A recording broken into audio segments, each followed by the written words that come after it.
Across forgotten valleys, beneath layers of earth, and within ruins left to crumble, lie the traces of discoveries that should have reshaped history. Fragments of stone, libraries turned to ash, sealed vaults, and scripts carved by hands we can no longer name. Each carries questions that stretch far beyond their time. Who built them? Why were they hidden? And what stories were lost when the record of their existence was cut short? Some of these finds are enormous, blocks weighing hundreds of tons moved with impossible precision. Others are fragile, no more than tablets, scrolls, or painted walls left buried in silence. Yet together they tell a story that unsettles the timeline we're taught, hinting at civilizations with knowledge far greater than we imagine. And what makes them even more compelling is not simply their mystery, but the fact that so many were covered up, dismissed, or allowed to fade, as if the world was never meant to remember them. From ancient king lists chiseled into basalt to underground chambers sealed for centuries, from temples consumed by fire to artifacts locked away in archives, these are the discoveries that resist erasure. They surface against all odds, carrying fragments of voices that should have been lost forever. So join us as we journey into these forgotten accounts. Whether you are watching or only listening as you drift into rest, settle into the quiet and let the weight of the present fall away. Because what we explore tonight are not just relics, they are the unbelievable discoveries they tried to erase from history. Under soft museum lights, it does not seem particularly imposing at first glance. A large slab of black basalt, fractured into pieces, its surface weathered by age and covered with lines of ancient hieroglyphs. Yet this fragmentary stone, known today as the Palermo stone, carries within it one of the earliest king lists of Egypt, a record that stretches deep into the dawn of human civilization. For those who pause long enough to study it, the stone does not just present a list of rulers, it opens a window into a world reaching back thousands of years before most of history was ever written. The Palermo stone received its modern name because the largest surviving fragment resides in Palermo, Sicily. Other pieces are scattered in different museums, each one carrying a portion of the original text. The stone itself was once far more complete, believed to have measured over 2 meters in length and more than 60 centimeters in height. What remains today is a puzzle, broken parts of a whole that was already ancient when the pyramids of Giza were first rising above the desert. The text carved into its surface records the reigns of Egyptian kings in meticulous fashion. Lines of hieroglyphs track year after year, listing not only the rulers' names but also significant events that defined their reigns, festivals, building projects, military campaigns, and even details of the height of the Nile flood. It is this last element that makes the Palermo stone so extraordinary. Year by year, it notes the level of the river's inundation, a careful record that provided not only a glimpse into climate patterns of the distant past, but also into the agricultural heartbeat of the civilization itself. What is striking is the time span. The stone begins not with kings we can place comfortably within history, but with rulers belonging to what is called the pre-dynastic period. Figures who appear almost mythical, names without context, their deeds fading into legend. These rulers, often called the followers of Horus, exist in a strange space between history and myth. Were they real monarchs leading small early chiefdoms along the Nile, or were they ancestral figures preserved through oral tradition and later carved into stone as if to give substance to memory?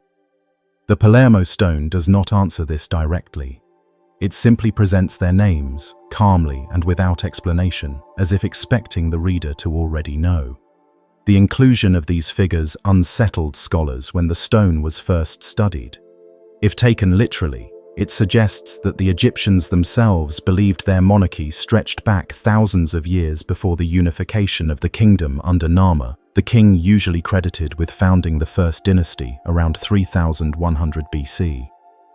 Such a timeline would radically extend the roots of Egyptian civilization, hinting at ages of organization and record-keeping long before what textbooks typically acknowledge.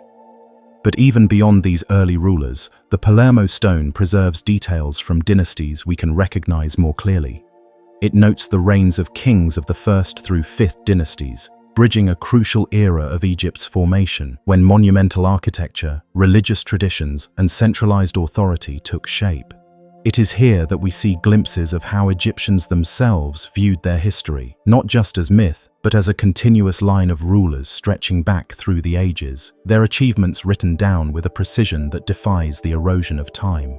The story of how the stone came to modern attention is itself curious. In the 19th century, fragments began to surface in collections and museums, often with little documentation of where they had been found. The Palermo fragment was purchased by a Sicilian lawyer named Ferdinand Gaud in 1866 and later donated to the Palermo Archaeological Museum. Other pieces turned up in Cairo and London, leaving researchers to reconstruct what the complete stone must once have looked like. The lack of precise archaeological context adds to the mystery. Was the stone originally displayed in a temple? Was it part of a royal archive? Or was it perhaps created as a ceremonial monument meant to preserve the memory of Egypt's earliest kings for generations yet to come? One theory suggests that the Palermo stone was part of a larger series of annals, royal records compiled during the Old Kingdom. If true, then what we have today is only a surviving fragment of an archive that once stretched across multiple stones, each carefully inscribed with the deeds of the kings. This possibility is both tantalizing and haunting, for it implies that most of the record has been lost. If more fragments were ever recovered, they might shed immense light on Egypt's formative centuries, perhaps even clarify the blurred line between myth and history. Yet even as it stands, the Palermo stone offers remarkable insights. For example, in one section, it records the celebration of a Sed festival, a ritual of renewal that Egyptian kings held after 30 years on the throne. The mention is one of the earliest known references to this practice, a ceremony that would remain central to Egyptian kingship for millennia. Elsewhere, it records the dedication of temples, the collection of taxes, and the construction of monumental works. Each brief entry is like a small window, a glimpse into a year-long, vanished yet still preserved in hieroglyphs carved on basalt. Perhaps most intriguing of all are the references to the Nile's flood levels. Each year, the river's inundation was carefully measured, and these figures were inscribed alongside the king's deeds. To modern scholars, these details are invaluable, offering evidence of climatic changes and patterns in the ancient world. They reveal years of abundance and years of hardship when the river rose too high or too low, shaping the prosperity of the kingdom. For the Egyptians themselves, the flood was not merely a natural event, but a divine rhythm, the lifeblood of their land. By recording it with such care, the Palermo stone shows how deeply intertwined their monarchy was with the cycles of nature. Yet, despite its importance, the stone often receives surprisingly little attention outside specialized circles of Egyptology. Unlike the Rosetta Stone, which captured public imagination as the key to deciphering hieroglyphs, the Palermo stone remains comparatively obscure. Part of this may be due to its fragmented condition. Another reason may be the uncomfortable questions it raises about the depth of Egypt's antiquity. The inclusion of pre-dynastic rulers challenges neat timelines, and for some, it feels easier to relegate the stone to the margins than to grapple with what it might imply. Legends surrounding the stone add further intrigue. Some alternative researchers have speculated that the early names recorded represent not merely mythical figures, but traces of a forgotten era of advanced civilization in the Nile Valley, a culture erased by time yet faintly preserved in Egyptian memory. While mainstream scholarship views such theories with caution, the persistence of the idea reflects the stone's power to inspire speculation.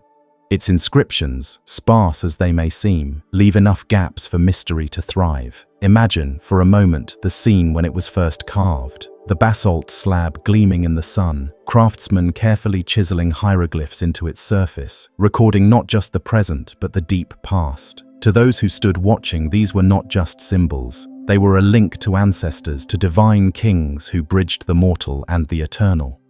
The stone was both history and sacred record, meant to last for ages. That it survives, even in fragments, is testament to how successful that intention was. The Palermo stone also reminds us of the fragility of memory. For every inscription that survived, countless others were lost, monuments broken, papyrus scrolls decayed, libraries burned. The stone is a survivor, carrying just enough information to tantalize, but never enough to satisfy. It is a reminder that history is never complete, always reconstructed from pieces, always haunted by what is missing. When visitors stand before the Palermo fragment in Sicily today, they often linger quietly, reading the delicate lines of hieroglyphs and realizing that they are looking at one of the oldest historical records in the world. Each symbol carved into that dark stone carries the weight of millennia. It is not simply a relic of Egypt's past, but a testament to humanity's desire to remember, to record, and to connect with those who came before. And yet, the question remains, why was such a precious record allowed to fragment, to scatter across museums? Its context lost? Was it accident, the erosion of centuries, or something more deliberate? Did later rulers find its content inconvenient, its references to earlier kings or forgotten eras a threat to their own authority? We may never know. But the very survival of the Palermo stone, despite attempts at erasure or neglect, ensures that these questions remain alive.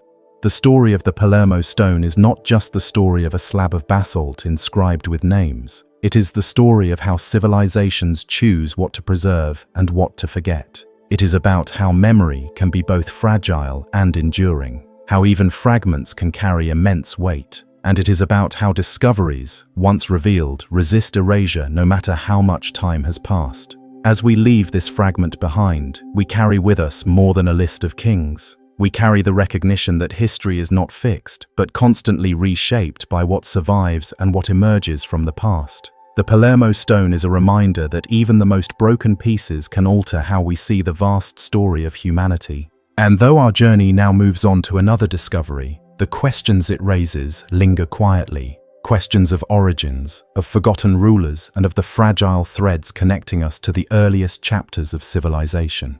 At the threshold of a ruined temple in northern Syria, something startling greets the visitor. Not walls, not inscriptions, but footprints. Immense impressions carved directly into the stone floor, each one far larger than any human foot could possibly be. They measure more than a meter in length, set deliberately into the paving slabs, as if to suggest that a colossal being once walked there, entering and passing into the sacred heart of the structure. These are the mysterious carvings of the Aindara temple, a site that still raises questions about the gods, rituals, and imaginations of the people who built it nearly 3,000 years ago. The temple of Aindara was discovered in the 20th century, its ruins standing not far from the modern city of Afrin. Dating to the Iron Age, roughly between 1200 BC and 700 BC, it belonged to a time when city-states flourished across northern Syria, each with their own shrines, palaces, and monuments. From a distance, Aindara resembles other Syro-Hittite temples of the period, with its basalt foundations and limestone walls. But once inside its gateway, the enormous footprints set into the threshold and inner floor immediately set it apart. They are not accidental, nor are they natural indentations. They were carved intentionally, each one carefully shaped with toes, arches, and heels clearly visible, as though a giant had stepped into soft earth and left their impression behind. Scholars have debated the meaning of these carvings for decades. Some suggest they symbolize the presence of a deity, a way of showing that the gods themselves entered and moved within the temple. Others argue they represented ritual processions, perhaps guiding worshippers through the sacred space by marking the path of divine steps. Still others see them as part of a larger symbolic language in the region, echoing traditions of gods depicted at colossal scale, towering above humanity. Whatever the exact purpose, they remain unlike anything else found in the Near East, clear, deliberate signs of feet far too large for mortals. The temple itself, though partially ruined, offers clues about its builders and their beliefs. Constructed of massive basalt blocks, it once stood as a rectangular structure with a raised platform approached by a monumental staircase. Carved lions and sphinxes guarded its entrance, while reliefs of fantastical creatures adorned the walls. Inside, the layout followed the typical tripartite design of Syro-Hittite temples. an outer portico, an antechamber, and a main sanctuary where the god's statue would have stood. The footprints are found on the threshold of the portico, and again within the sanctuary itself, as if marking the journey of the divine presence from the outside world into the inner sanctum. The sheer scale of these prints has fascinated archaeologists and visitors alike. Measuring around 1 meter in length, they would correspond to a being standing more than 20 meters tall. Clearly, no human of such size ever walked the earth in historical times. The carvings were symbolic, not literal. But symbolism of this kind matters deeply, for it tells us how the builders envisioned their gods, not merely as abstract ideas or distant forces, but as beings who could stride across the earth, enter temples, and leave behind impressions of their presence. In the ancient Near East, gods were often imagined at colossal scale. Reliefs from Mesopotamia and Anatolia depict divine figures towering over human attendants, their hands resting on the tops of mountains, their heads brushing the heavens. The Aindara footprints seem to take this imagery a step further, placing the marks of those giant beings directly onto the floor where worshippers themselves would walk. To enter the temple meant quite literally stepping into the footsteps of the divine, following the path marked out by their enormous tracks. Some researchers have drawn comparisons between the Aindara temple and the biblical descriptions of Solomon's temple in Jerusalem. Built around the same time period, Solomon's temple is said to have shared many architectural features with Aindara, its rectangular layout, its tripartite division, and its decorative guardians. The parallels are striking, suggesting that Aindara and Solomon's temple may have belonged to a common cultural tradition of temple building across the Levant. If so, then the footprints of Aindara may also shed light on how worshippers in that broader region conceived of their gods as physical presences, not just spiritual abstractions. What makes the footprints particularly compelling is their placement. The first pair lies on the threshold, as if a giant figure stood at the doorway before entering. A second print appears several meters deeper into the structure, suggesting the being took another step forward. The spacing between them matches the stride of a giant of the size implied by the footprints themselves. This careful arrangement reinforces the idea of movement, not just symbolic presence. It tells a story in stone. The god entered, walked into the temple, and stood within its sacred heart. The choice of basalt for the carvings adds to their longevity. Basalt is a hard volcanic rock, difficult to work but capable of holding detail for millennia. The decision to carve such precise and lasting impressions suggests deliberate intent, a desire to preserve the footprints across ages, and indeed, they remain visible today, weathered but unmistakable, a reminder of how ancient people sought to bring the divine into tangible form. The surrounding art of the temple amplifies this impression of grandeur. Lions, a common symbol of strength and divine protection, flank the entrance. Sphinxes, creatures blending human and animal features, watch from the sides. These motifs were not unique to Aindara. They appear across the art of the Hittite and Aramean cultures. But here they take on added meaning as guardians of the divine path marked by the footprints. To walk into the temple was to enter a space already claimed by beings far larger and more powerful than oneself. For modern observers, the footprints invite multiple layers of interpretation.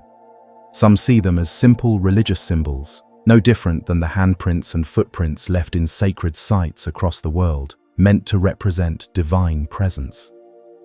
Others suggest a more literal reading, pointing to traditions of giants found in Near Eastern myths and biblical texts. The Book of Genesis, for instance, speaks of the Nephilim, beings of great size said to have lived in ancient times. Could the Aindara footprints represent cultural memories of such beings, fossilized in art and ritual? Mainstream archaeology remains cautious, but the parallels are intriguing.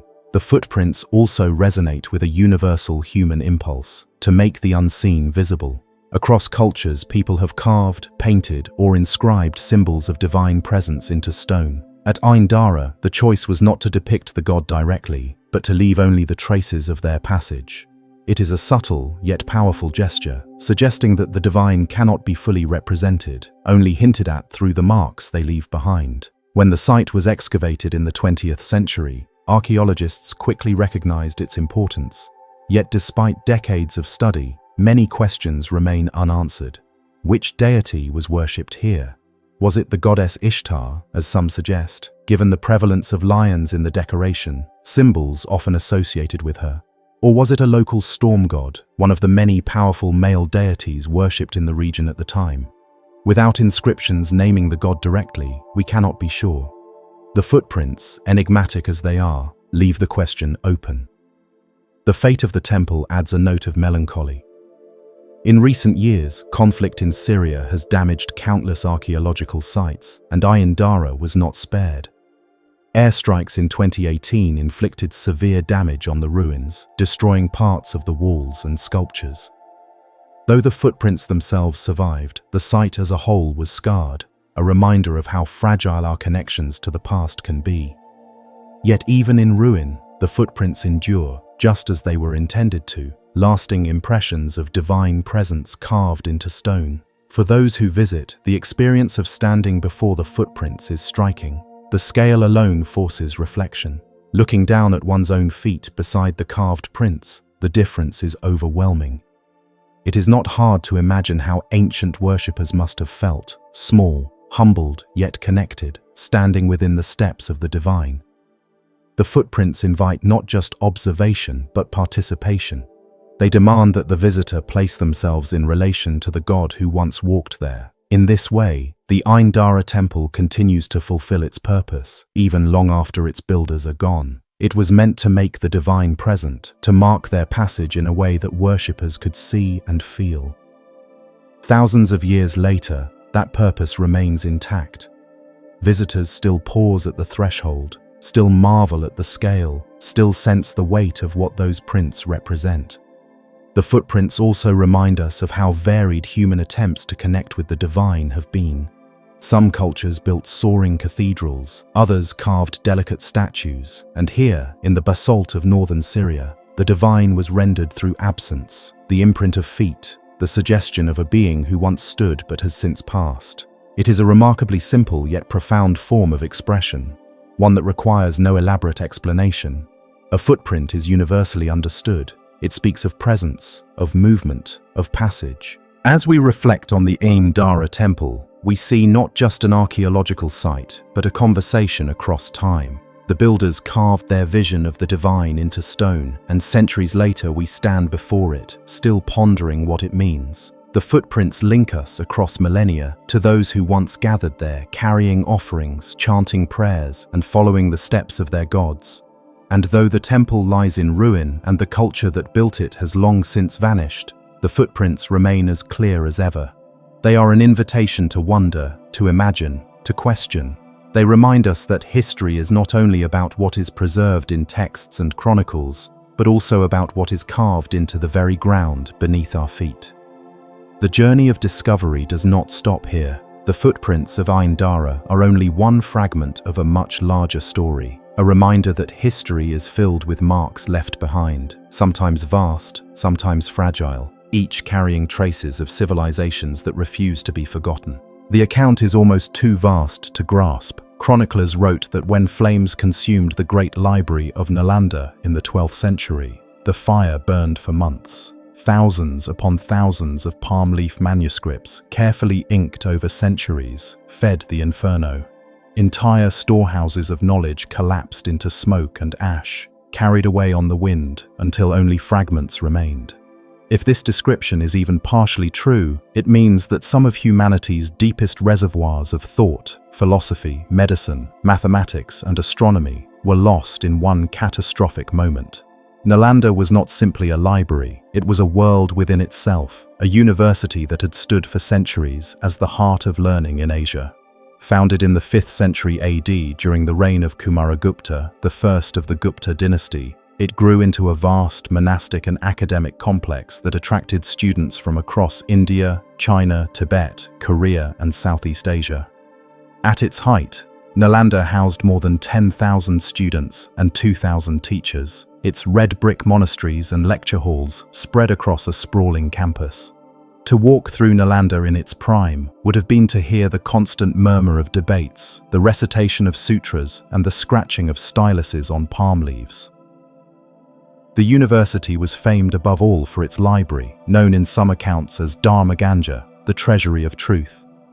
It was not a single hall but a complex of 3 great buildings. One, called Ratna Sagara, or Ocean of Jewels, contained countless manuscripts. Another, Ratna Ranjaka, or Jewel Adornment, held commentaries and rare treatises. The third, Ratna Dadi, or Jewel Ocean, is said to have towered 9 stories high, its rooms stacked with shelves upon shelves of palm leaf texts, each carefully copied, bound, and catalogued.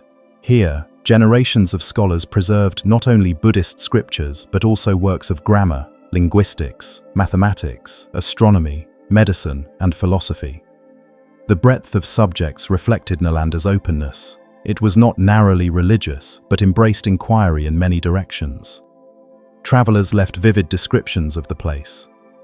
Xuanzang, the Chinese pilgrim who visited in the 7th century, wrote with admiration of Nalanda's rigorous scholarship. He described libraries so extensive that it took months to explore them, with scholars debating logic, metaphysics, and the sciences at the highest level. He spoke of rules governing study, with students required to pass examinations before they could enter. The very name of Nalanda became synonymous with learning, its reputation reaching as far as China and Tibet, where later monastic universities modeled themselves upon its example. This flourishing world lasted for centuries, weathering dynastic changes and shifting political powers. Then, in the 12th century, disaster arrived. Accounts differ in detail, but converge on the same central event: the invasion led by Bakhtiar Khilji, a Turkic general of the Ghurid dynasty. In his campaign across Bihar around the year 1193, he attacked Nalanda. Chroniclers record that he set fire to the libraries, and the flames consumed their contents so fiercely that smoke rose for months. The imagery is overwhelming. Centuries of accumulated thought reduced in weeks to ash and cinders, knowledge that had traveled across generations vanishing into the air. If we pause to imagine what was lost, the weight becomes almost unbearable. Consider that India's mathematical tradition produced the concept of zero and advanced forms of algebra and trigonometry centuries before they were known in the West. Its medical texts described surgical instruments, herbal remedies, and theories of the body that influenced neighboring cultures. Its astronomers calculated planetary motions with precision, debated the nature of eclipses, and speculated about the structure of the cosmos. All of this, and much more, could have been preserved in Nalanda's stacks. While some texts survived through copies carried abroad, untold thousands disappeared forever in the flames. The devastation was not only physical but cultural. Nalanda had been a hub of Buddhist scholarship, attracting monks from across Asia. With its destruction, Buddhism's intellectual center in India collapsed. Monks fled to Tibet and Nepal, carrying fragments of manuscripts and traditions, but the heart of the tradition in India never recovered. The loss of the library thus marked not just the burning of books, but the end of a great chapter in the history of Buddhism itself. What makes the story even more haunting is how close we came to forgetting Nalanda altogether. For centuries after its destruction, the site lay abandoned. Its red brick ruins crumbled under monsoon rains, overgrown by vegetation. Local villagers knew of the mounds, but the memory of the great university faded from collective awareness. Only in the 19th century did archaeologists begin to uncover the remains, piecing together the outlines of monasteries, lecture halls, and libraries. Excavations revealed the scale of the complex, confirming what ancient travelers like Xuanzang had described. Walking through the ruins today, one can still trace the outlines of the great courtyards, the cells where monks once lived, and the massive foundations of the library buildings. The air carries the weight of absence. The knowledge once stored here, the voices once debating within these walls, all gone. Yet even in ruin, Nalanda speaks. Its bricks whisper of a civilization that placed scholarship at the center of its life, that valued learning enough to construct one of the greatest universities the world had ever known.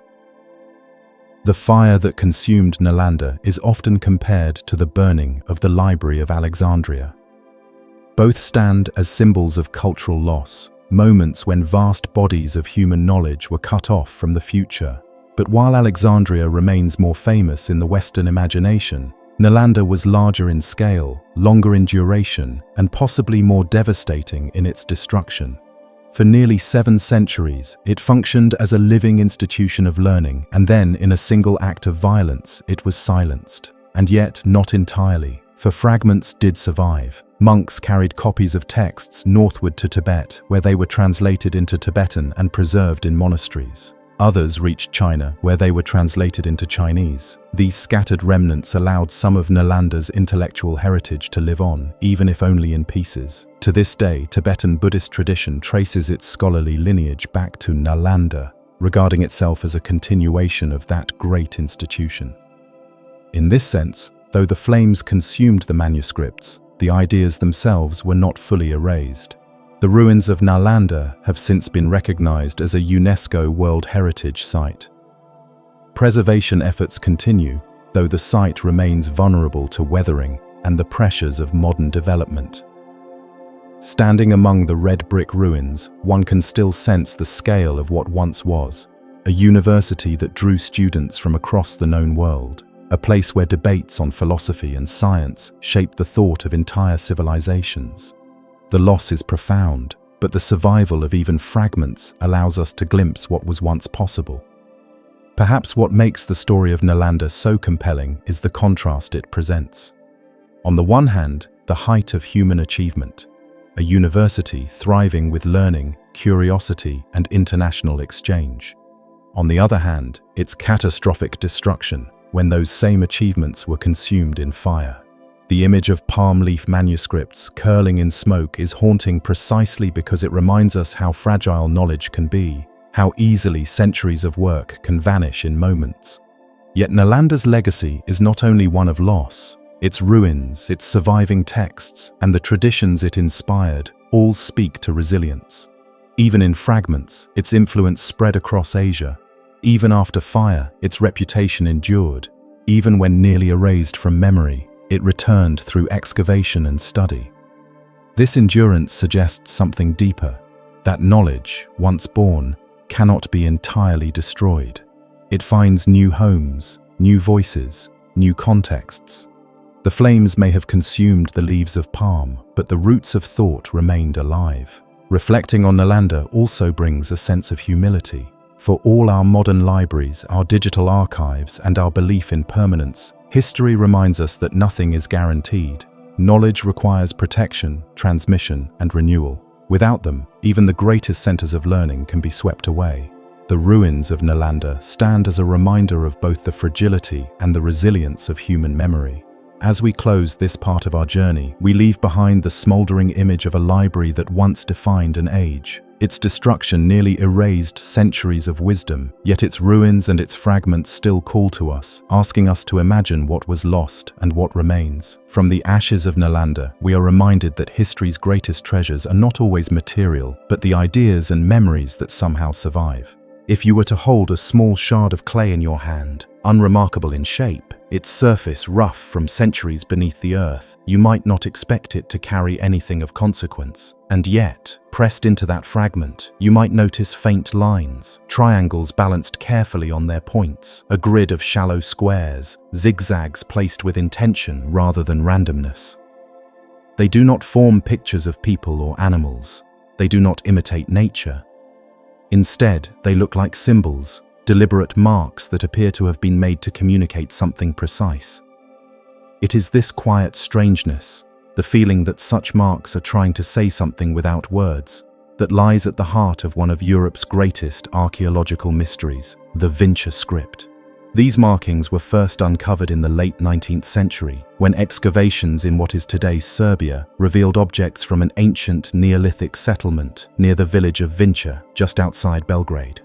Archaeologists at the time were searching for evidence of early farming communities. What they found went far beyond simple tools. Clay figurines, pottery, and spindle whorls emerged from the soil, and on many of them were engraved symbols, small but consistent, recurring from one object to another. At first glance, they resembled decorations, but the more researchers catalogued them, the clearer it became that they did not follow the flowing, curved patterns of art. They followed a stricter rhythm, a kind of order more typical of writing. Over the decades that followed, more of these inscribed objects were found across the Balkans, spanning Serbia, Romania, Bulgaria, and even parts of Hungary and Greece. Taken together, they form what is now called the Vinca symbols, or sometimes the Vinca script. The sheer age of these markings is astonishing.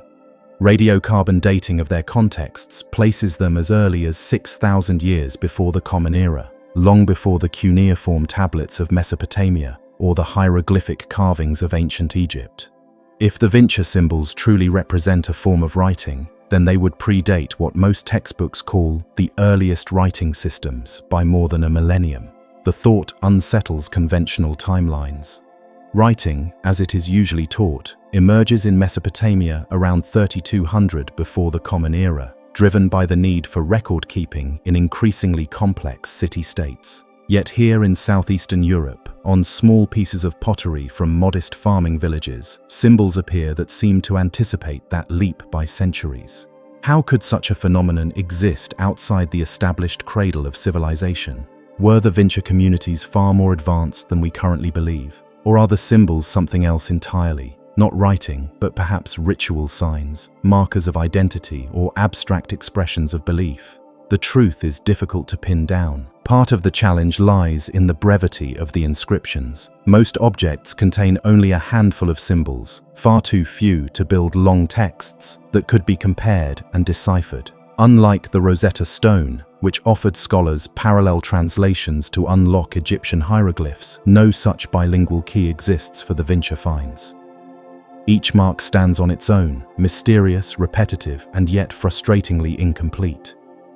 Some of the symbols are simple: a cross, a chevron, a set of parallel lines. Others are more intricate: a fish-like figure, a tree-like shape, a square divided into quadrants. Scholars have identified hundreds of distinct forms, though debate continues about whether every variation truly represents a separate sign. Some experts argue that the limited number of recurring motifs, combined with their consistent placement, suggests that this was indeed a writing system, albeit one in its infancy. Others counter that they were not phonetic at all, but rather a system of proto-symbols, closer to ritual markings than language. The figurines complicate the matter even further.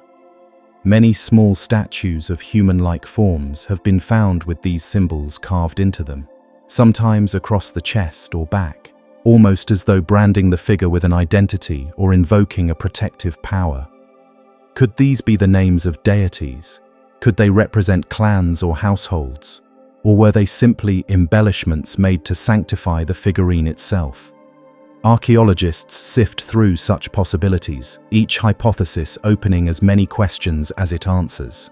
What makes the Vinca script even more compelling is the context of the society that produced it. The people of this culture were early agriculturalists, living in large villages with carefully built houses, sometimes arranged in rows. They cultivated wheat and barley, raised livestock, and crafted remarkably fine pottery. Evidence suggests they practiced metallurgy earlier than many other communities in Europe, experimenting with copper long before the Bronze Age fully dawned. In other words, this was not a marginal or primitive society, but one of sophistication and innovation.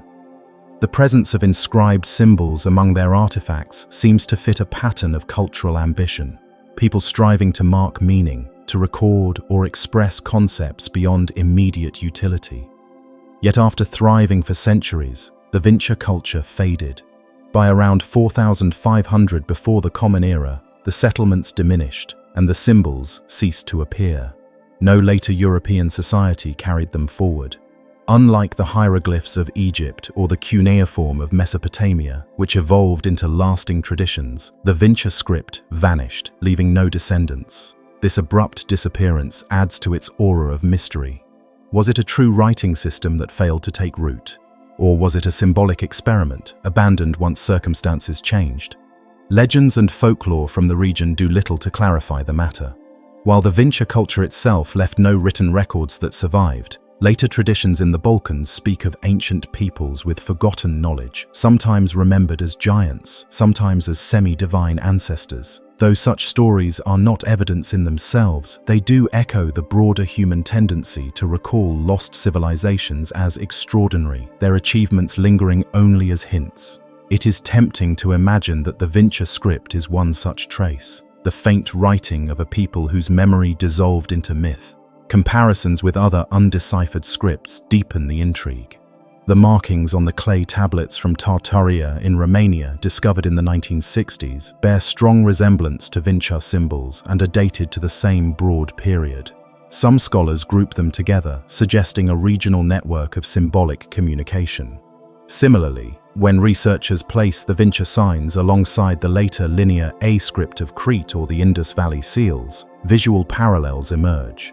Triangles, grids, and abstract motifs recur across thousands of kilometers, raising questions about whether these resemblances are coincidental or reflective of shared cognitive patterns in early human societies. Did distant cultures independently create similar forms simply because such shapes are natural to the human mind? Or does this hint at wider connections between ancient peoples that standard history does not yet account for? For decades, the debate has continued, sometimes heatedly.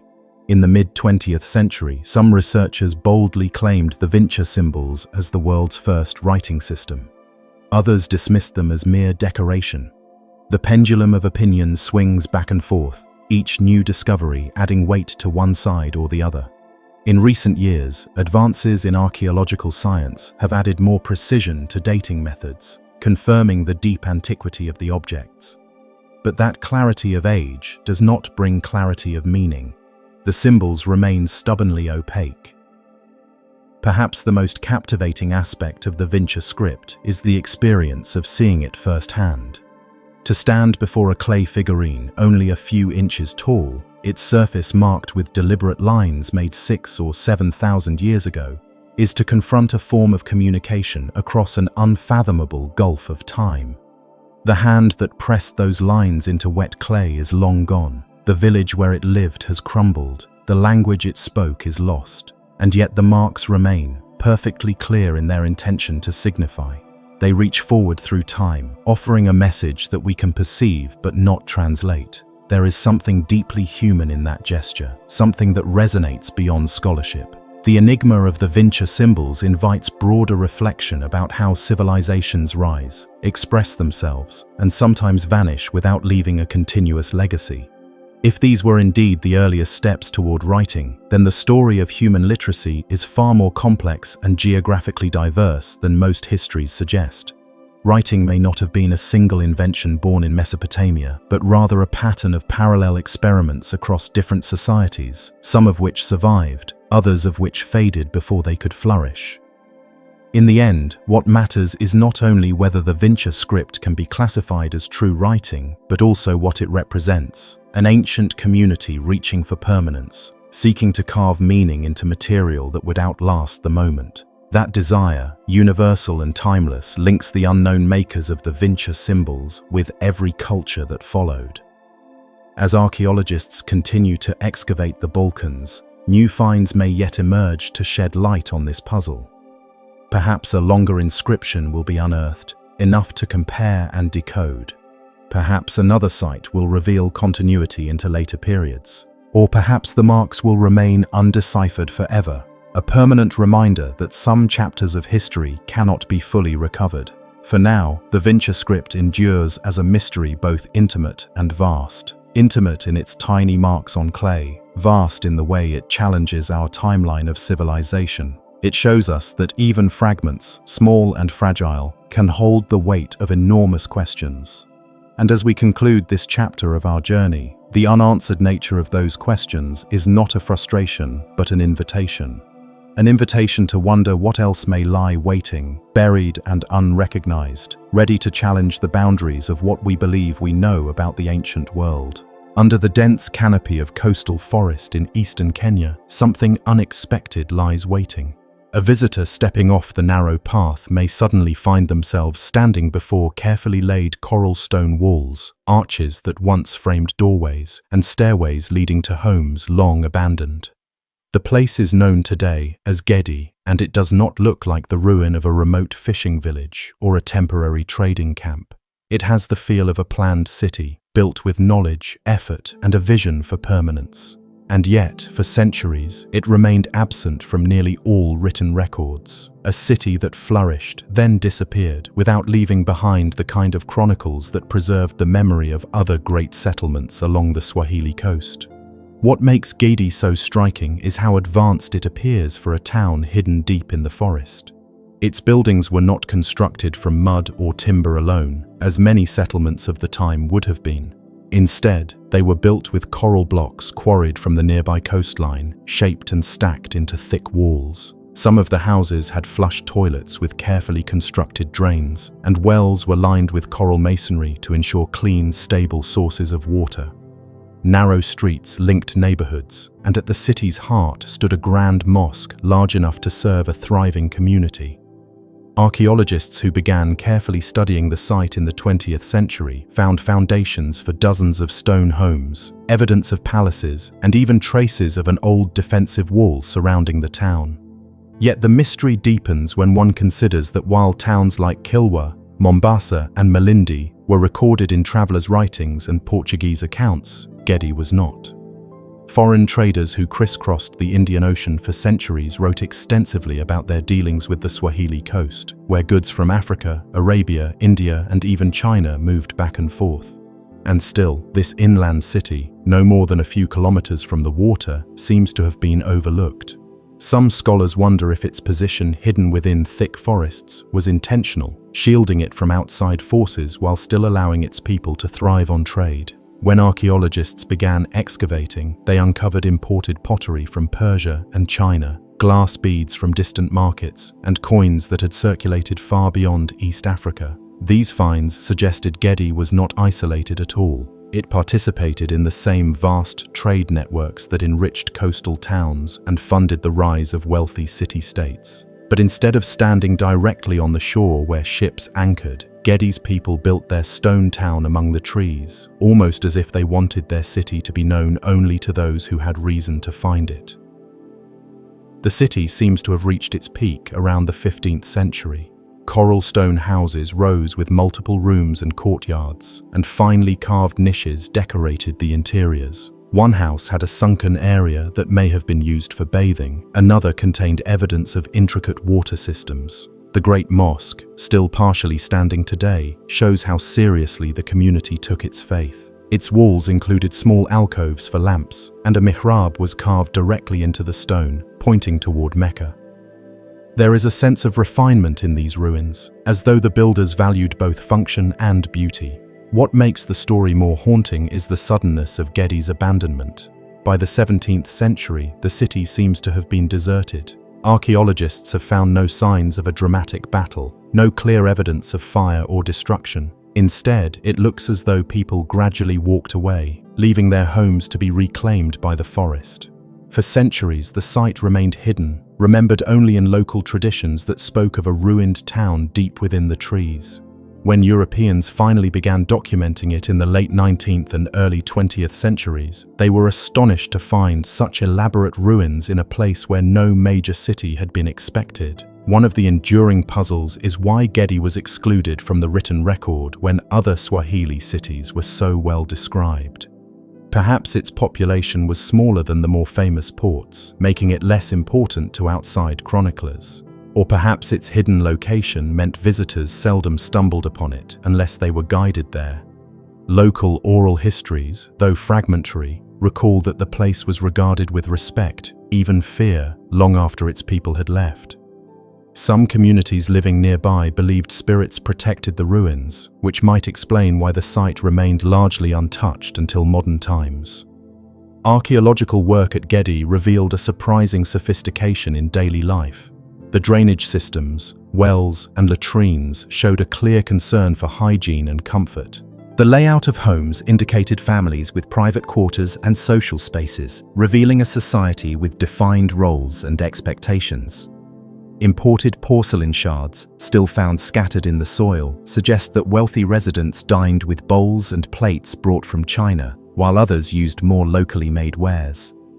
The discovery of Indian Ocean trade goods placed Gedi firmly within a global system, not as a backwater, but as a participant in the great exchanges of its age. The city walls are another intriguing feature. They seem to have been built for defense, yet they were not massive fortifications on the scale of other medieval cities. Instead, they may have been intended to control access, keeping the city private and somewhat separate. This could explain why the town prospered without attracting too much unwanted attention from raiders or rival states. At the same time, its seclusion may have been its weakness. When regional powers shifted, or when trade routes changed, Gedi might have been left vulnerable, unable to maintain the prosperity it once enjoyed. Walking through the ruins today, one can still sense how carefully the city was planned. The mosques, houses, and palace align with narrow streets that guide movement naturally. Wells are evenly distributed, suggesting an organized effort to provide water for every part of the community. Even the cemeteries, with coral stone tombs bearing Arabic inscriptions, reflect a society attentive to order and tradition. These inscriptions provide some of the few written traces of Gedi's people, recording names, dates, and expressions of faith. They serve as reminders that though the city was omitted from chronicles, its inhabitants lived with a clear sense of identity and culture. The question of abandonment lingers. Some researchers propose that Portuguese interference along the coast in the 16th century disrupted trade and destabilized local economies, forcing smaller settlements like Gedi to decline. Others suggest that changes in climate, perhaps prolonged droughts, made it difficult for the city to sustain itself. A few argue that conflicts with neighboring communities may have pressured its residents to leave. None of these explanations fully satisfies, but together they paint a picture of a city vulnerable to shifts far beyond its walls. In the 20th century, preservation efforts began in earnest. The site was cleared of overgrowth, and careful studies documented the ruins in detail. Today, Gedi stands as one of the best preserved examples of a medieval Swahili town, offering a rare window into a culture that balanced local traditions with global connections. The carved coral walls, the remnants of plumbing systems, and the scattered fragments of imported goods all tell a story of a people who lived comfortably, traded widely, and then disappeared from history's pages. What remains especially moving is how the forest both protected and concealed the city. For centuries, trees grew over the walls, roots split stones, and vines wrapped around arches. Yet that same covering preserved the ruins from destruction. Unlike cities that were demolished and rebuilt, Gedi simply lay hidden, waiting to be rediscovered. Its survival is a quiet reminder that history can lie buried not just beneath the ground, but beneath layers of memory and neglect. The rediscovery of Gedi adds complexity to the broader story of the Swahili coast. It shows that urban life was not limited to the great ports alone, and that societies inland were also building with stone, trading internationally, and cultivating refined cultures. It suggests that the Swahili world was more diverse than often portrayed, with variations in settlement, architecture, and interaction with the outside world. By stepping into Gedi's ruins, one sees the evidence directly that people here valued comfort, order, beauty, and connection to the wider world. Perhaps the most fascinating part of Gedi's story is not only what we know, but what remains unknown. The city invites speculation, but it resists easy answers. Why did its people choose to build inland, away from the open sea? What prompted their sudden departure? Why did chroniclers overlook them while recording other towns in detail? These questions linger, not as frustrations, but as openings into deeper reflection. Gedi is as much about the gaps in history as it is about the stones that remain. As one moves slowly through its pathways, it is easy to imagine the sounds of a city once alive: merchants weighing goods, children playing near wells, families gathering in shaded courtyards. The coral walls, now crumbling, once protected people who thought of their city as secure and enduring. Yet time had other plans. The forest reclaimed what was left, and human memory let it fade almost completely. Only the ruins stand to remind us that history is filled with places that flourished brightly, then vanished quietly, leaving future generations to wonder. And so, Gedi sits today, an extraordinary medieval city forgotten by most chroniclers but preserved by chance. It shows us that history is never complete, that there are always stories waiting in unexpected places. While the great ports drew the attention of outsiders, this hidden city lived, thrived, and disappeared, carrying with it lessons about resilience, adaptation, and the fragility of memory. The story of Gedi does not end in destruction or conquest, but in quiet abandonment, an unfinished sentence left for us to consider centuries later. As our journey through these erased histories continues, we carry forward what Gedi teaches, that the past is not only written by victors or traders or chroniclers, but also by those whose voices went unrecorded. Some cities left chronicles, others left monuments, and still others, like Gedi, left ruins hidden beneath trees. Each has its own way of speaking, if only we take the time to listen. A traveller driving along the forested roads near Lake Taupo on New Zealand's North Island might never expect to encounter a structure that stirs questions about the earliest chapters of human settlement. Yet tucked among the Kaimanawa ranges is a formation that looks less like the product of geology and more like the work of careful human design. Enormous stone blocks, each measuring several feet across, are stacked one upon another in neat alignment, forming what appears to be a wall. The edges are sharp, the joints surprisingly straight, and the surface smooth enough that many visitors remark it resembles the work of stonemasons. Locals call it the Kaimanawa Wall, and for decades it has been a subject of fascination, debate, and quiet controversy. The first reports that drew public attention to the wall appeared in the early 1990s, when photographs and descriptions began circulating of a stepped structure rising several meters high. Its appearance was undeniably striking. Large rectangular blocks fitted together with precision, resembling the megalithic masonry seen in places as distant as Peru or Egypt. For a country whose conventional settlement history begins with the arrival of Polynesian ancestors of the Maori around the 13th century, the suggestion that a monumental stone wall might predate them was deeply unsettling. Some observers immediately proposed that the structure was evidence of an unknown people inhabiting New Zealand long before Polynesian navigators crossed the Pacific. To them, the Kaimanawa Wall looked like the remnant of an ancient civilization, perhaps connected to other global traditions of megalithic building. The sheer scale of the blocks seemed to demand explanation, for they were far larger than any stones typically used in Maori construction. In the eyes of enthusiasts, this was a discovery that could rewrite the history of the islands. Yet official studies offered a different interpretation. Geologists who examined the site concluded that the wall was a natural formation, the result of ignimbrite, compressed volcanic ash deposited during massive eruptions thousands of years ago, fracturing into rectangular shapes.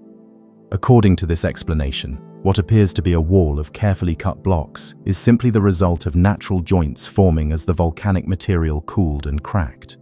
To the scientific establishment, the matter was settled. No human hands had ever shaped the stones. Still, doubts linger. For many who have visited the site, the precision of the joints, the flatness of the surfaces, and the apparent order of the blocks seem difficult to attribute entirely to natural forces. Some blocks appear not only rectangular, but aligned in courses, with seams running horizontally like those in constructed walls. The resemblance to human architecture is powerful enough that even after geological explanations are given, questions continue to resurface. What makes the controversy especially compelling is how it ties into broader narratives about human presence in New Zealand. The accepted account holds that the islands were first settled around the 13th century by Polynesians, who became the Maori, and that no earlier human occupation existed. The Kaimanawa Wall, if it were man-made, would upend this narrative by suggesting a much older settlement, perhaps by people whose identity and fate are entirely unknown. Such a possibility unsettles not just archaeology, but also cultural and historical understanding, which is why many scholars prefer to emphasize the geological explanation. Yet, there is another dimension to the story. Oral traditions among some Maori groups speak of ancient peoples inhabiting New Zealand before their own arrival. Tales mention the Patupaiarehe, mysterious pale-skinned beings who lived in forests and mountains, building structures of stone before retreating into the unseen world. Whether these stories are purely mythological or contain kernels of historical memory is debated, but when placed alongside the presence of enigmatic structures like the Kaimanawa Wall, They invite deeper reflection. Could the oral traditions be recalling encounters with earlier groups, or are they symbolic tales woven to explain unusual natural features? The wall also resonates with a global pattern. Around the world, structures once dismissed as natural formations have later revealed signs of human modification. In Japan, the Yonaguni monument was long argued to be nothing more than fractured sandstone until divers discovered patterns suggesting deliberate carving. In South America, Cyclopean stonework once puzzled visitors with its uncanny precision, sparking debates about technique and origin. The Kaimanawa wall fits into this category of sites that hover uneasily between geology and archaeology, where natural processes and human agency blur together in ways that resist easy classification. Standing before the wall, one notices details that photographs often fail to capture. Some blocks appear to overhang slightly, as if intentionally staggered. Others form joints so tight that it is difficult to slip a blade of grass between them. The height of the wall rises in stepped fashion, suggesting not just a random outcrop, but a purposeful arrangement. To those inclined to see human construction, these features cannot be dismissed. To those convinced by geology, they are coincidences shaped by volcanic forces. The debate, in other words, is not simply about stone, but about perception, whether the mind chooses to see pattern or accident, intention or chance. Regardless of its origin, the Kaimanawa wall raises questions about why such features captivate us so deeply.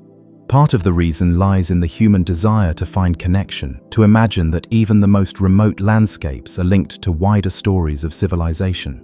If the wall were man-made, it would tie New Zealand into the global tradition of megalithic building, suggesting that long before written records, human hands shaped the land in ways we are only beginning to rediscover. If it is natural, it still demonstrates how geology itself can mimic the works of culture, producing forms so architectural that they stir the imagination. Over the years, attempts have been made to limit speculation. Signs at the site emphasize the geological explanation, urging visitors not to see what scientists insist is not there. Yet curiosity persists because the wall does not look like other volcanic formations nearby. Its regularity, its resemblance to human construction, continues to inspire those who believe there may be more to the story. In a sense, the official narrative has only fueled fascination, for when an explanation is enforced too rigidly, people often wonder what is being concealed. Whether natural or constructed, the wall has already accomplished something remarkable. It has drawn attention to the possibility that history might be deeper and more complex than we realize. Even if geologists are correct, the Kaimanawa wall has become part of a larger conversation about erased pasts, forgotten peoples, and the boundaries of accepted knowledge. The debate itself is valuable, reminding us that our understanding of the world is never final, and that questions often linger long after answers have been declared. To walk along the wall's base is to confront both the certainty of stone and the uncertainty of meaning. The blocks are undeniably there, massive and immovable, their surfaces weathered by centuries of wind and rain, yet what they signify remains open. Are they the frozen remnants of an eruption tens of thousands of years ago, or are they the last traces of a civilization unacknowledged by history? The stones themselves are mute. Interpretation belongs to us. At dusk, when the forest begins to soften and the wall fades into shadowed outlines, the question feels less about geology and more about the human impulse to wonder. We want stories that link us to the deep past, that suggest hidden chapters waiting to be uncovered. Whether the Kaimanawa wall is natural or artificial, it fulfills that role. It invites imagination, and through imagination, reflection on what history chooses to remember and what it quietly sets aside. The Kaimanawa wall may never yield a definitive answer. Perhaps no excavation or analysis will prove beyond doubt whether it is a quirk of geology or a monument built by forgotten hands. Yet its value lies not only in what it is, but in what it suggests.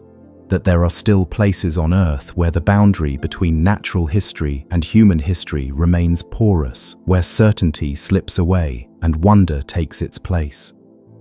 As we leave the ranges of Taupo and the great stone blocks behind, the impression lingers. A wall that might not be a wall, a mystery that challenges the neat timelines of settlement, a reminder that even in lands thought to be well understood, questions remain. And as our journey continues, we carry forward that sense of uncertainty, not as something to be resolved quickly, but as a space to rest within, allowing the imagination to consider how many other discoveries lie waiting, unrecorded, beyond the margins of accepted history. Beneath one of India's most sacred temples lie doors that few have ever seen, and fewer still have dared to open. Massive vaults hidden beneath the Padmanabhaswami temple in Kerala are said to contain treasures of unimaginable scale. Gold coins piled high, ancient jewelry, crowns, statues, and ceremonial ornaments stretching back through centuries. The discovery of these vaults in the early 21st century stunned the world, not only for the sheer wealth involved, but for the mystery of chambers that remain sealed to this day. In a nation with a long history of kingdoms, conquests, and sacred traditions, the vaults stand out as something altogether different. A hidden record of faith, power, and secrecy, carefully guarded across generations. The Padmanabhaswami temple, dedicated to Lord Vishnu, has long been a center of devotion and pilgrimage. Its origins stretch back more than 1,000 years, though many believe that the site has been a place of worship for far longer, with references appearing in ancient Tamil texts. The temple's defining image is a reclining figure of Vishnu, stretched upon the serpent Ananta, representing eternity. To worship here is to connect with a lineage of devotion that spans dynasties and centuries, with the temple itself serving as both spiritual sanctuary and cultural treasure. For much of its history, the temple was closely associated with the royal family of Travancore. In the 18th century, Maharaja Marthanda Varma famously dedicated the entire kingdom to Lord Padmanabha, declaring himself a servant of the deity rather than a sovereign in his own right. From that point forward, the rulers of Travancore considered themselves custodians of the temple's wealth rather than personal owners, preserving its assets for divine use. This relationship between royalty and deity set the stage for the careful safeguarding of what lay hidden beneath. It was not until 2011 that the scale of this safeguarding was revealed to the outside world. Acting under orders from India's Supreme Court, investigators were sent to open and catalogue the temple's underground vaults. What they found shocked even those accustomed to tales of royal treasure. Behind heavy doors lay rooms filled with sacks of gold coins, ceremonial ornaments, necklaces studded with diamonds and rubies, golden idols of gods and goddesses, and crowns inlaid with precious stones. Some estimates suggested that the total value of the treasure could exceed $20 billion, perhaps making it the richest hoard ever discovered in a religious institution. And yet, not all of the chambers were opened. While several vaults, labeled A through F, were unsealed and examined, one in particular, known as Vault B, remained locked. This chamber is considered so sacred and so dangerous to disturb that it has never been opened in modern times. Legends surrounding Vault B describe it as guarded by powerful serpents, curses, and divine forces that would punish anyone attempting to enter. The doors themselves are remarkable. Heavy metal structures without conventional locks, adorned with carvings that reinforce their sanctity. Attempts to breach them have been met with resistance from both temple authorities and devotees, who argue that opening Vault B would desecrate the temple's spiritual core. The secrecy surrounding Vault B has only deepened the mystery. If the other vaults contain treasure on an unprecedented scale, what might this one hold? Some speculate that it could contain even greater wealth, gold and jewels hidden during times of invasion, when rulers sought to protect the temple's riches. Others suggest that what lies within may not be treasure at all, but sacred objects too powerful or dangerous to expose. The lack of certainty has made Vault B one of the most famous unopened doors in the world, a subject of fascination not only for historians but for the general public. Beyond questions of wealth, the vaults raise profound issues about history and preservation. How could such an enormous accumulation of riches remain hidden for so long, unnoticed by colonial powers, traders, and modern governments? The answer lies partly in the unique relationship between the temple and the Travancore royal family, who maintained strict control over its operations and treasures. Generations of rulers treated the wealth as belonging not to themselves but to the deity, which meant it was never dispersed or plundered as royal property might have been. The secrecy was so effective that until 2011, few outside Kerala had any idea of the treasure's existence. The sheer volume of the hoard also speaks to centuries of accumulation. Donations from rulers, merchants, and devotees flowed into the temple, often in the form of gold coins or ornaments. Some items may have been offerings brought by traders from across the Indian Ocean world, linking Kerala's coast to distant lands through networks of commerce and devotion. In this sense, the vaults are not just a storehouse of wealth, but a record of cultural connections, a silent archive of centuries of faith expressed in material form. When the vaults were opened and catalogued, the images captured worldwide attention. Sacks of coins stacked in heaps, necklaces heavy with gems, idols gleaming with gold leaf, crowns sparkling under artificial light.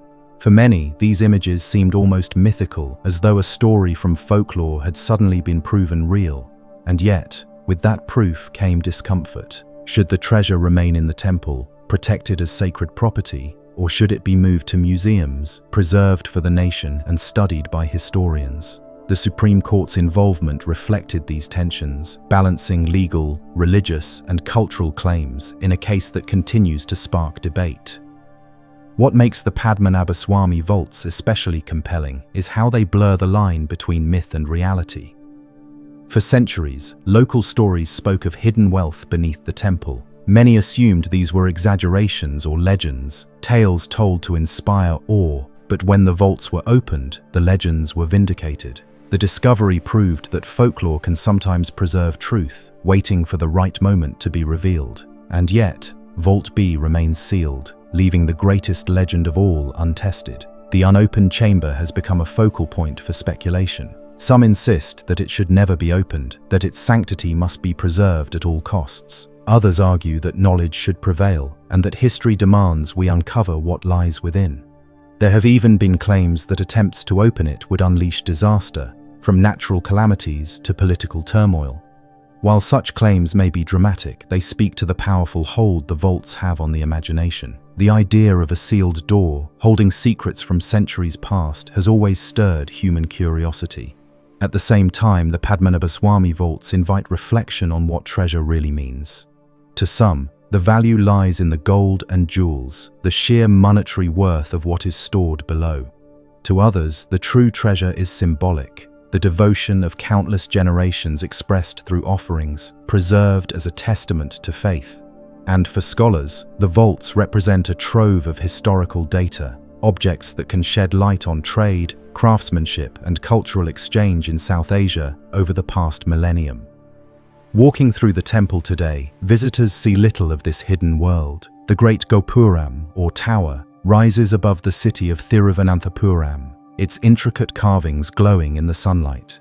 Pilgrims pass through gates, offer prayers, and circumambulate the sanctum where Vishnu reclines on Ananta.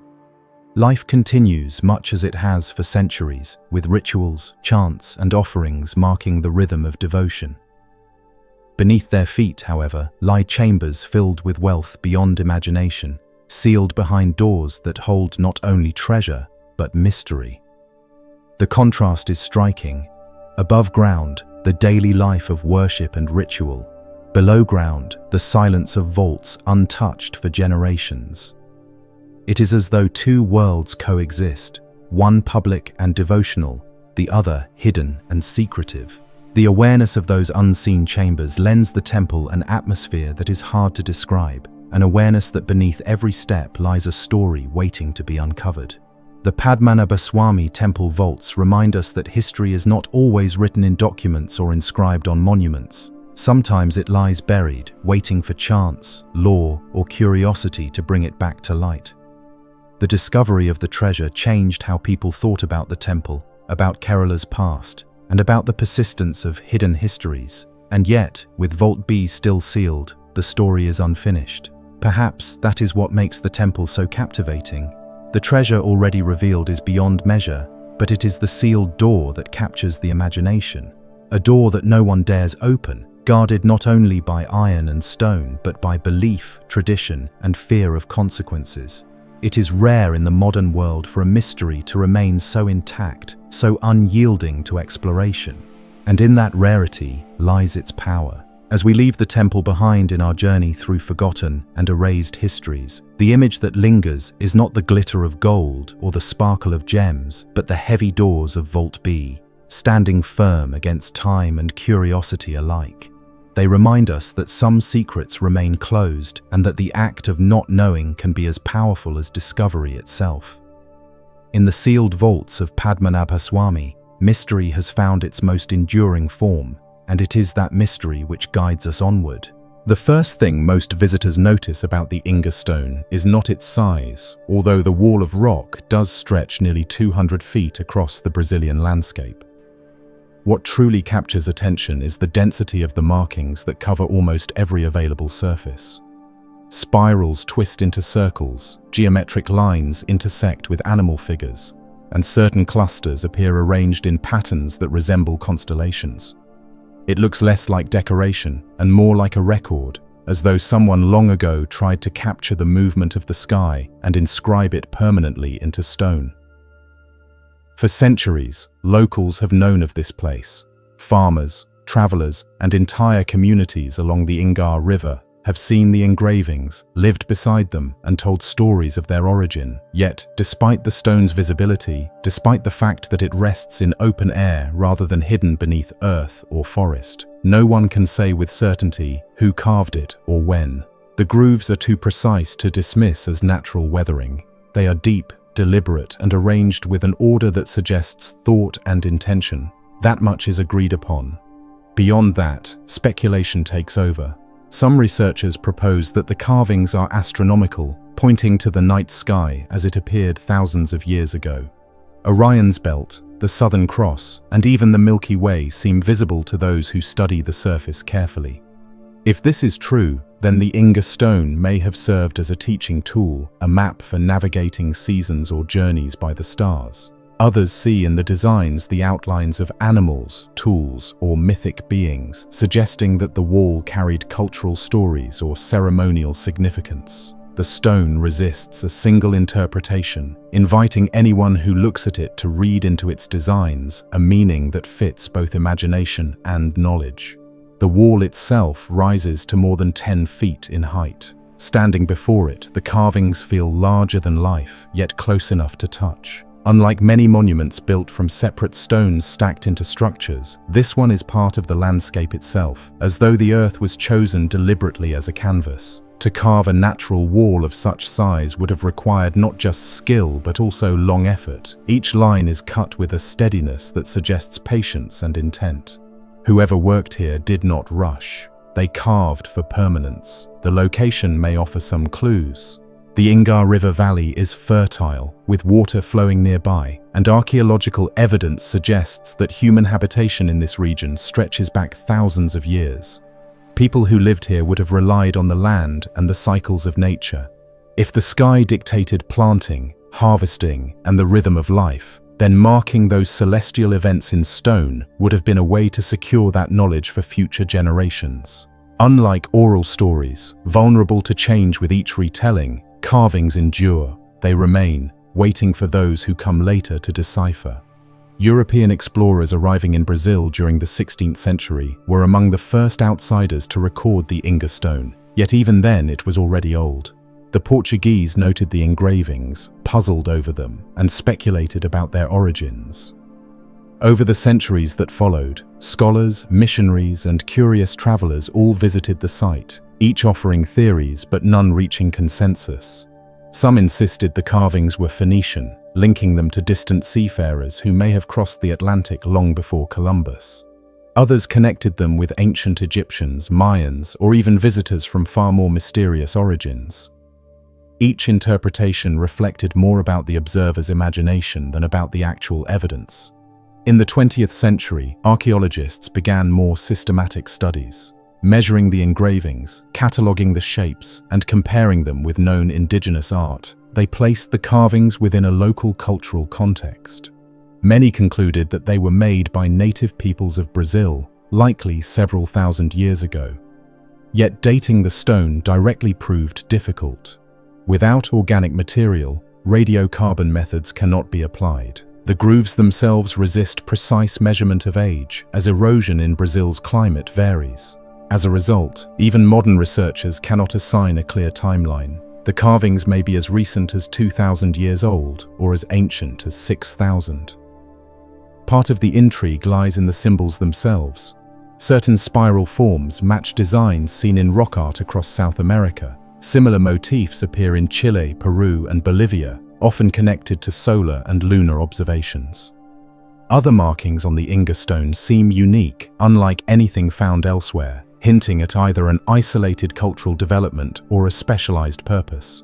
The blend of recognizable and unfamiliar imagery makes the stone both familiar and alien at once, a mixture that deepens its mystery. One striking feature is the way some carvings align with celestial events. When studied under specific conditions, certain designs line up with the sunrise or sunset at equinoxes and solstices. Others appear to track lunar phases. These alignments suggest that the Ingar stone may not have been simply artistic, but functional, a kind of calendar carved permanently into rock. If this was indeed its purpose, then those who made it possessed a sophisticated understanding of astronomy, capable of mapping cycles over long periods of time. Yet, even if the stone functioned as a calendar, questions remain. Why was such a large surface needed? Why cover nearly 200 feet with markings when a smaller panel could have sufficed? The scale suggests ambition beyond practicality. Perhaps the carvings were also ceremonial, a stage upon which rituals unfolded. Perhaps they carried mythic stories, with each symbol part of a larger narrative that tied the community to both earth and sky. Or perhaps the size was itself the point, to impress, to awe, to remind those who looked upon it of forces greater than themselves. Local legends offer their own explanations. Some say the markings were left by gods, who inscribed their knowledge upon the stone. Others tell of ancient giants who roamed the land and left these symbols as signs of their passing. Folklore rarely concerns itself with archaeological precision, but it often preserves the sense of wonder sites inspire. For the people living nearby, the Ingar stone has always been more than just a wall of rock. It has been a marker of something mysterious, a reminder that the land carries stories older than memory. Visitors today often report the same feeling. Standing before the carvings, there is a sense of recognition without understanding. The spirals and circles look like something important, something meant to be read, but the key is missing. Without the cultural context of the people who carved them, modern observers can only guess. This mixture of clarity and obscurity creates a powerful impression. It invites contemplation.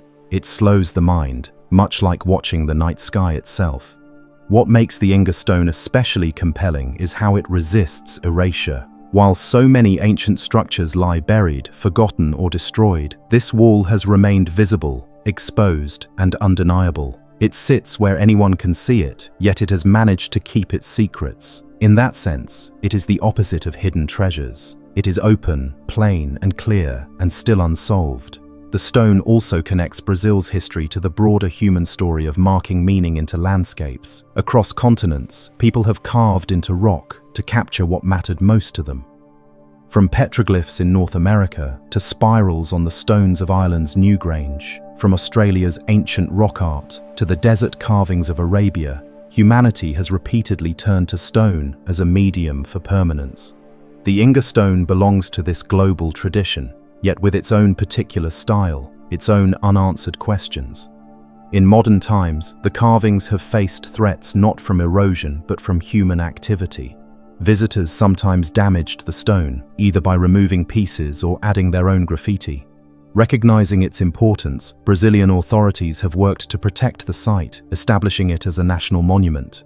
Efforts continue to preserve the carvings for future generations, not simply as a tourist attraction, but as a cultural treasure deserving respect. Even with preservation, mysteries remain. No one can say with certainty what every symbol means. Scholars debate whether the constellations truly match those in the sky, or whether that interpretation imposes modern understanding upon ancient designs. Some suggest the carvings are more symbolic, representing ideas or stories rather than literal stars. Others argue that they are both, that myth and astronomy were inseparable to the people who created them. Perhaps the truth lies somewhere between. Ancient communities often wove practical knowledge and spiritual meaning together. Tracking the stars was not separate from telling stories of gods and animals. Observing the sky was an act of survival and an act of reverence. If so, then the Ingar stone may have been a place where both purposes converged, a guide to time and a canvas of myth. What endures is the effect it creates. The Ingar stone does not offer easy answers. It does not hand over its meaning in a way that satisfies fully. Instead, it encourages reflection. It encourages patience. Just as the stars require nights of observation to reveal their patterns, the carvings require time and attention to even begin to glimpse their possible purpose. In that way, the wall still serves a role, even today. It slows the pace of those who stand before it. It invites them to look longer, to think beyond the moment, and to wonder about those who came before. The Ingar stone, with its spirals, constellations, and mysterious geometry, is less a puzzle to be solved than a reminder that human history is vast and often elusive. It shows us that people long ago watched the sky, cared enough to mark it, and left a record for others to see. Even if the full meaning is lost, the intent is clear. They wanted these markings to last, and they have. Though the centuries have passed, though empires have risen and fallen, though names of kings and conquerors are remembered in books, the wall beside the Ingar River continues to display its patterns. Its surface remains carved and steady, carrying forward messages from a people we may never fully know. And as we close this chapter, the carvings remind us that not all mysteries are hidden. Some stand plainly before us, waiting, holding fast against time, urging us to keep looking deeper into the past, because there is always more waiting just beyond the horizon of what we think we understand. High cliffs carved by wind and time rise above a fertile Afghan valley. From a distance, they look like any other rugged mountainside, pale and weathered, dotted with caves. Yet once, those cliffs held something that astonished travelers for centuries. Set into vast alcoves, two monumental statues of the Buddha towered above the valley floor. The larger measured more than 150 feet tall, the smaller close to 120. They were not hidden away in secluded monasteries, but stood in full view of anyone passing through the Bamiyan Valley, proclaiming the region's importance as a crossroads of cultures. For nearly 1,500 years, they remained among the largest standing statues in the world. Then, within living memory, they were destroyed. The Bamiyan Valley lies on what was once the Silk Road, that great network of trade routes connecting East Asia with the Middle East and Europe. Goods flowed across deserts and mountain passes, but ideas traveled even more freely. By the early centuries of the Common Era, Buddhist monks had spread teachings along the road, establishing monasteries, shrines, and centers of learning wherever conditions allowed. In Bamiyan, the combination of geography and history created a perfect setting. The cliffs were of soft sandstone, easy to carve yet durable enough to last for centuries. Streams watered the valley floor, supporting villages and travelers alike. Above, merchants, scholars, and pilgrims from as far as India, China, and Persia converged, carrying beliefs and traditions that mixed together. Out of this unique setting rose the colossal Buddhas. The statues were carved directly into the sandstone cliff, their forms emerging from rock that had stood untouched for millions of years. Ancient builders began with rough outlines, chiseling away vast amounts of stone before adding detail with finer tools. The figures were clothed not in the bare rock alone, but finished with stucco, painted in vivid colors that have long since faded. Some traces remained visible even into the 20th century, reds, blues, and golds, suggesting robes and ornamentation that once caught the sunlight and glowed above the valley. Contemporary descriptions note that the statues may also have been adorned with wooden structures and metal details, giving them even greater presence. What made them particularly remarkable was not only their sheer scale, but also their placement. Each stood within a tall niche, hollowed into the cliff face, as if framed by a grand architectural setting.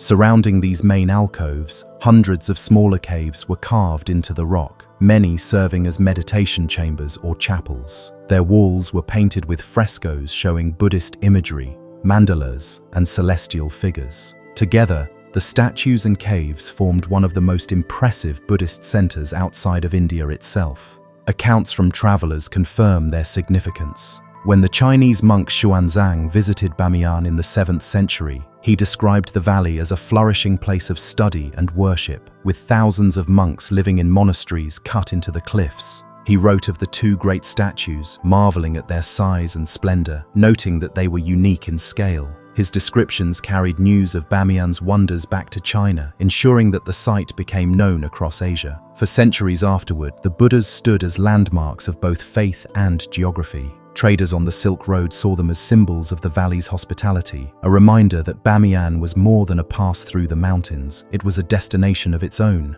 The statues watched as empires rose and fell, as caravans passed, as local dynasties struggled for control. They survived invasions by armies and changes in religion. Even when Islam eventually became the dominant faith in the region, the Buddhas remained, tolerated as historical monuments despite no longer being objects of active worship. By the 19th and early 20th centuries, Western explorers and archaeologists had reached Bamiyan, documenting the statues with photographs and sketches. Some early visitors recognized the fragility of the site. The sandstone was soft, weathered by rain and frost, and the stucco coatings had long since fallen away in places. Yet the scale of the Buddhas was so immense that few believed they could truly disappear. They seemed as permanent as the cliffs themselves. That illusion of permanence ended in the year 2001. In March of that year, after weeks of preparation, explosives were placed at the feet and torsos of the statues. The blasts shattered the stone into rubble, leaving behind only the empty niches where the Buddhas had stood for nearly 15 centuries. The decision to destroy them shocked the world, drawing condemnation from across cultures and religions. For many, it was not only an act of erasing history, but also an attack on shared human heritage. The Bamiyan Buddhas were not solely Buddhist artifacts. They were evidence of the cultural richness of the Silk Road, symbols of connection across continents. What remained after the blasts was both absence and presence. The niches yawned empty, yet they became monuments themselves, reminders of what had been lost. People who had never heard of Bamiyan suddenly knew its name, not for the statues themselves, but for their destruction. International organizations debated how to respond. Should the Buddhas be reconstructed, using surviving fragments and modern technology? Or should the niches be left void, preserving the memory of their loss as testimony to the fragility of cultural heritage? The debate continues. Some argue that rebuilding would dishonor the past, creating replicas where original works once stood. Others contend that reconstruction would restore dignity to the valley and provide future generations with a chance to see the Buddhas in some form.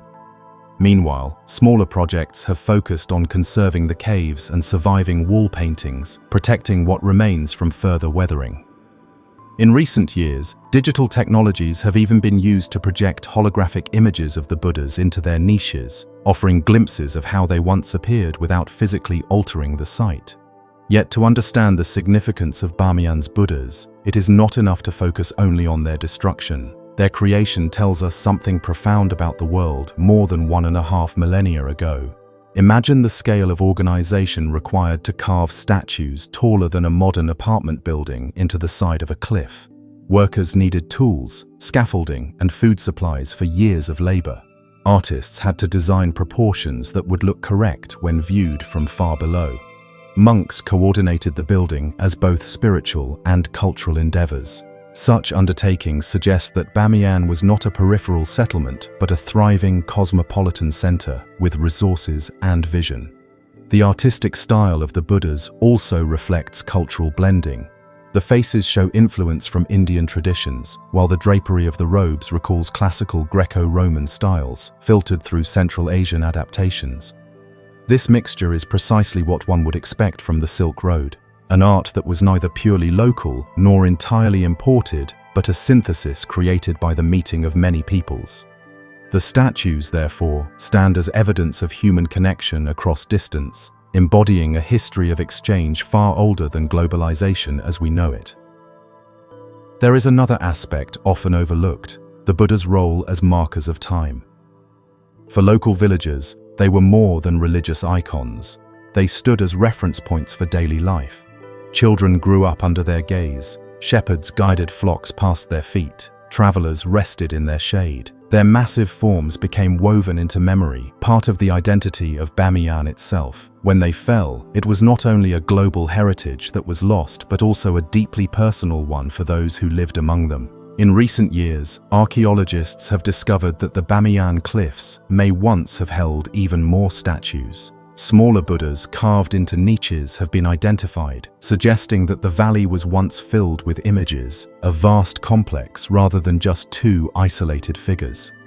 Some of the caves still contain fragments of paint showing celestial beings floating across ceilings, delicate lines that have survived for over 1,000 years. These remnants remind us that what we see now is only a fraction of what once existed.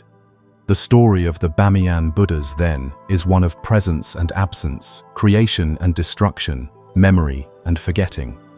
Their construction tells us of a world where faith inspired monumental art and where cultures blended to create something unique. Their survival across centuries showed resilience. Their destruction revealed how fragile heritage can be in the face of ideology and conflict. And their absence today continues to provoke reflection. When people gaze at the empty niches, they see more than voids in the cliff. They imagine what once filled them. In that act of imagination, the Buddhas live on, not as stone, but as memory. Perhaps that is why the debate about reconstruction feels so charged, because the statues already exist in another form, carried within collective human consciousness. Whether one stands in the valley itself or sees photographs from afar, the thought of their lost grandeur lingers. Every monument carries a dual legacy: what it was in its prime and what it becomes as it ages, crumbles, or disappears. For the Bamiyan Buddhas, both legacies are profound. They were triumphs of artistry and faith, and now they are symbols of cultural vulnerability. Both meanings coexist, inseparable from each other. In the end, perhaps their greatest gift is the perspective they offer. They remind us that human achievement can be vast, that cooperation across cultures can create wonders that last for centuries. They also remind us that nothing, no matter how immense, is beyond loss. That combination, greatness and fragility, draws us to their story. The cliffs of Bamiyan are no longer adorned with towering statues, yet their empty alcoves continue to command attention almost more strongly than when the Buddhas stood within them. The absence speaks loudly, urging us to remember what once was, to protect what remains elsewhere, and to recognize that even destruction cannot erase memory entirely. If you stand on the high chalk downs of Oxfordshire and look carefully across the rolling green, you may notice something unusual cut into the hillside. It is not a structure that rises above the earth, but rather a design made by carving into it. Bright white lines sweep across the slope, curving into an abstract but unmistakable outline of a horse. Its body stretches for more than 300 feet, its limbs lean and angular, and its head points sharply forward as though caught in mid-stride. This is the Uffington White Horse, one of the most enduring and enigmatic creations in the English landscape. Unlike castles, cathedrals, or stone monuments, this figure is not built from materials brought in by human hands. Instead, it is formed by removing turf and soil to expose the chalk beneath. The result is a gleaming image that can be seen from miles away, standing out starkly against the darker green of the hillside. Archaeologists date the figure to at least the late Bronze Age or early Iron Age, which places its creation somewhere between 3,000 and nearly 2,500 years ago. That means it has been visible across countless generations, long before the Roman Empire reached Britain, long before the Norman conquest, and even before the first written records of the region. What makes the Uffington White Horse so compelling is not simply its age, but the deliberate abstraction of its design. Unlike more literal carvings of animals found elsewhere in Europe, this horse is elongated, with stylized lines that almost resemble modern art. Its body is a single sweeping curve, its legs little more than strokes angled with precision, and its head reduced to a pointed snout and triangular ear. To see it is to realize that its creators were not merely depicting a horse, they were communicating an idea, a symbol, or perhaps something sacred. The horse lies on a slope just below the summit of White Horse Hill, the highest point in Oxfordshire. From the top of this hill, one can see for great distances, across the Vale of the White Horse, and even as far as the Cotswolds on a clear day. For ancient peoples, this elevated position would have been ideal for making a statement visible to entire communities. It is no accident that the figure was cut here, on a natural stage where sun and sky would illuminate it for all to see. Yet one of the enduring mysteries is exactly why it was made. Scholars have put forward many possibilities. One suggestion is that the horse was linked to religious rituals or to a deity connected with horses, fertility, or the sun. Horses were deeply important in Iron Age culture, both practically and symbolically. They were associated with wealth, warfare, and prestige, often buried with their owners in graves of high status. It is possible that the figure served as a vast offering to the gods, a visible prayer carved into the earth itself. Another theory proposes that the white horse marked territory or identity. By creating such a large and lasting symbol, a community may have been proclaiming its presence, its lineage, or its connection to the land. The horse could have acted like a banner raised above the landscape, recognizable from afar and associated with the people who lived in its shadow. There is also the possibility that the horse was meant to align with celestial events. Some researchers have noted that the figure faces toward the midsummer sunrise, suggesting a deliberate astronomical placement. If so, the horse may have been part of seasonal rituals, guiding celebrations of light, harvest, and renewal. The precise lines of its body might then have doubled as markers, tracking the cycle of the sun across the year. The survival of the white horse across so many centuries is remarkable because chalk figures require constant maintenance. Left unattended, grass and soil quickly reclaim them, blurring their lines until they disappear altogether. The only reason the horse is still visible today is because generation after generation has taken the time to scour it, that is, to clear away encroaching growth and restore the chalk.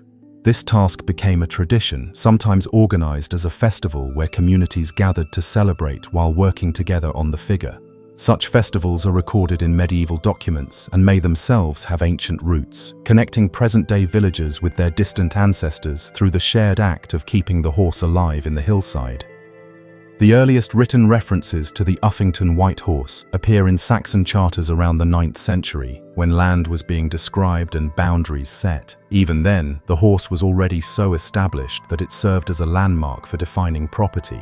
By that time, its original purpose was already unknown, yet it was clearly old enough to command recognition. Medieval writers speculated about its origins, some claiming it commemorated victories in battle, others that it marked the grave of a legendary figure. One story tied it to King Alfred, suggesting that the horse was cut to celebrate his triumph over the Danes in the 9th century. However, modern dating techniques have confirmed that the figure is much older, belonging to a time when neither Alfred nor the Danes had yet entered the story of Britain. In later centuries, folklore added further layers of meaning. Some tales claimed the horse would gallop across the valley at night, or that it held protective powers for the surrounding lands. Others insisted it was linked to dragons, since nearby Dragon Hill bears scorched earth that local legend says was created when St. George slew his foe.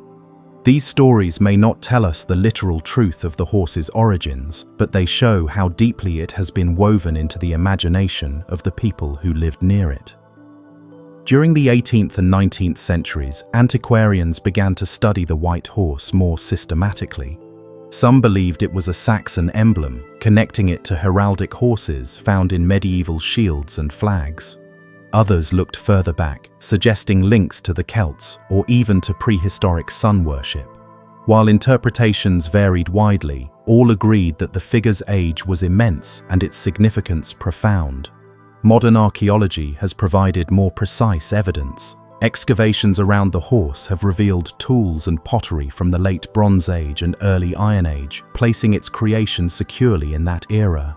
Soil analysis confirms that the figure has been recut and maintained for thousands of years. Radiocarbon dating of material taken from layers beneath the chalk confirms its antiquity beyond doubt. Yet despite all this research, the true meaning of the Uffington White Horse remains elusive. Its abstract form resists easy explanation. Unlike hill figures of later centuries that clearly depict soldiers, giants, or heraldic animals, this horse is stripped down to essentials, almost timeless in its simplicity. That very abstraction may be the key to its survival. Because it is not tied to any single story or ruler, communities have been able to adapt its meaning across generations, each finding something of themselves within its sweeping lines. Standing before the horse today, one feels both wonder and humility. The figure lies low on the slope, not towering above but blending with the land. It is best seen from a distance, where its full outline emerges. From close up, it becomes a network of trenches filled with white chalk, maintained carefully by volunteers who continue the ancient tradition of scouring. To walk along its lines is to step within history itself, tracing paths first cut by unknown hands thousands of years ago. The Uffington White Horse is more than a relic. It is a conversation across time, carried not in stone or parchment, but carved directly into the land. It has survived conquest, shifting faiths, and changing societies. Each era has found its own meaning in the horse, whether as a sacred symbol, a marker of identity, a curiosity for antiquarians, or a heritage site for modern visitors. Its endurance shows how landscape itself can become a canvas for human imagination, carrying symbols longer than most written words can survive. Perhaps that is why the horse continues to fascinate. It represents mystery without answer, purpose without certainty. It invites us to consider the people who first cut its lines, what they believed, what they hoped to achieve, and whether they imagined their creation would last into distant futures they could never see. By preserving the horse, we honor those unknown hands and the vision they left upon the earth. The figure gleams even today, especially after fresh chalk is laid, standing out like a beacon across the hills. It reminds us that history is not always locked away in ruins or manuscripts. Sometimes it lies open upon the land itself, waiting for those who look closely enough. The horse does not speak, yet it communicates across millennia, a reminder that some mysteries are not meant to be solved completely but lived with, cherished, and passed onward. The Uffington White Horse remains there on its hillside, stretching forward in perpetual stride. Its lines are as sharp now as they were when recut by the latest generation, and as unfathomable in meaning as when first carved thousands of years ago. In that balance, between preservation and mystery, it continues to hold its power. The figure endures not because we fully understand it, but because it gives us reason to wonder, and wonder, more than certainty, keeps the past alive in the present. When archaeologists first began to notice peculiar scars cut into bedrock along the shores of Lake Superior, they assumed the markings were the product of recent activity. The pits, grooves, and broken stone looked like the remains of 19th century mining, perhaps the work of early settlers or prospectors. But as investigations deepened, the truth became more difficult to ignore. These were not the traces of modern tools. They were the remnants of an ancient industry, an industry that had flourished thousands of years before written records reached the continent. Stretching from Michigan's Keweenaw Peninsula to the distant reaches of Isle Royale, hundreds of prehistoric copper mines still scar the northern landscape. Here, ancient peoples extracted native copper directly from the earth, hammering it free with stone mauls and wooden wedges, then carrying the gleaming metal away for shaping into tools, ornaments, and weapons.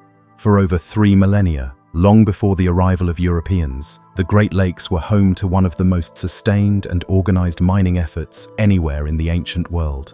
Unlike civilizations elsewhere that smelted ore in furnaces, the peoples of the Great Lakes had a rare advantage. Copper here occurred in nearly pure form, glinting in veins that ran through rock or lying loose in massive nuggets scattered by glaciers.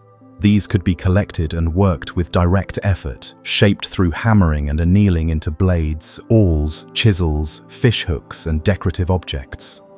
Some pieces were simple, functional, meant for daily life. Others carried a level of polish and refinement that suggests deep symbolic or ceremonial significance. The age of this copper-working tradition is astonishing. Archaeological evidence indicates that mining began as early as 6,000 years ago, perhaps even earlier, and continued for over 3,000 years, by the time of the Roman Republic across the ocean, and long before the rise of medieval kingdoms like that of Philippe IV in France. Communities in North America were already leaving behind vast networks of pits and discarded hammerstones, testifying to their long labor in the earth. What makes the story even more striking is the scale. Estimates suggest that ancient miners removed hundreds of thousands of tons of copper during this period. Some pits run more than 20 feet deep, others stretch across wide areas of exposed bedrock. At sites like Minong on Isle Royale, the sheer number of hammerstones, rounded cobbles used for pounding metal from stone, testifies to centuries of sustained effort. Tens of thousands of these tools have been found, discarded once their edges shattered under repeated blows. Yet, despite the scale of this operation, the copper culture remains largely absent from popular accounts of North American history. School textbooks rarely mention it. Mainstream narratives often leap from the hunter-gatherer traditions of early peoples to the arrival of Europeans, skipping over this long chapter of technological sophistication. The result is that one of the continent's most remarkable industries has been nearly erased from memory, surviving only in scattered archaeological studies and the traditions of indigenous communities who still hold knowledge of their ancestors' work. Why was copper so important to these peoples? Part of the answer lies in its practicality. Tools hammered from copper held an advantage over those made from stone. Blades could be sharper, awls stronger, and fishhooks more durable. For societies living close to forests, rivers, and lakes, such improvements mattered greatly. Yet copper also carried meaning that went beyond utility. Many copper objects found in burials appear carefully placed, positioned as offerings or markers of status. Some were never sharpened for use at all, their edges too delicate for work, suggesting they served primarily as symbols of connection, prestige, or ritual. Trade extended copper's reach far beyond the Great Lakes. Artifacts shaped from Lake Superior copper have been discovered across the continent, buried in mounds of the Ohio River Valley, carried to the Mississippi floodplains, and even reaching the Gulf Coast.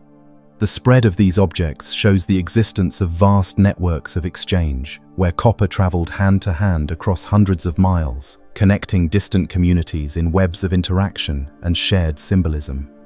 In this sense, copper was more than a material resource. It was a medium of communication, linking cultures together through common appreciation of its beauty and value.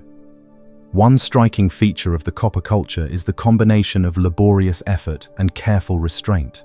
Although these communities mined enormous amounts of copper, they never developed large-scale smelting, as did cultures in the Old World. They hammered, heated, and shaped, but they did not melt the metal in furnaces. Some scholars see this as a limitation. Others suggest it may have been a deliberate choice, a cultural decision to respect copper's natural state rather than transform it completely. In indigenous traditions, materials often carry spiritual significance. To alter copper through smelting might have been seen as disturbing its essence, while working it directly honored the gift as it appeared from the earth. The mines themselves also raise questions. When European settlers first encountered them in the 19th century, they were astonished by their extent. Some pits appeared ancient even then, their edges softened by centuries of weather, their depths partially filled with soil and vegetation. Local tribes were well aware of their existence, preserving oral traditions that spoke of ancestors who had worked the mines for countless generations. These stories often described not only the labor of mining, but also the rituals and offerings that accompanied it, acknowledging the spirit of the land from which the copper was taken. Modern archaeology has confirmed much of this oral history. Radiocarbon dating of wood found in old mining pits places activity firmly in the prehistoric era. Charcoal from ancient fires, perhaps used to heat rock before quenching it with water to fracture the stone, has yielded dates stretching back thousands of years. The presence of broken hammerstones and wooden implements embedded in mining debris offers further testimony to the sustained effort that once took place here. The mystery deepens when considering the sheer amount of copper removed. If hundreds of thousands of tons were extracted, where did it all go? Only a fraction has been recovered in artifacts. Some scholars propose that vast quantities remain undiscovered, hidden in burial mounds or yet unexcavated sites. Others suggest much of it may have been lost through recycling, melted down, or reshaped by later peoples. More speculative theories even propose connections to transoceanic trade, though these remain highly debated. What is clear is that the visible record represents only a small portion of what once existed. One of the most poignant aspects of the copper culture is its eventual decline. By around 3,000 years ago, large-scale mining activity appears to have slowed dramatically. Tools from later periods show less reliance on copper, with stone regaining prominence in many regions. The reasons for this shift remain uncertain. Environmental changes may have altered resource availability. Social or spiritual changes may have redefined the role of copper within communities, or trade networks may have shifted focus toward other materials.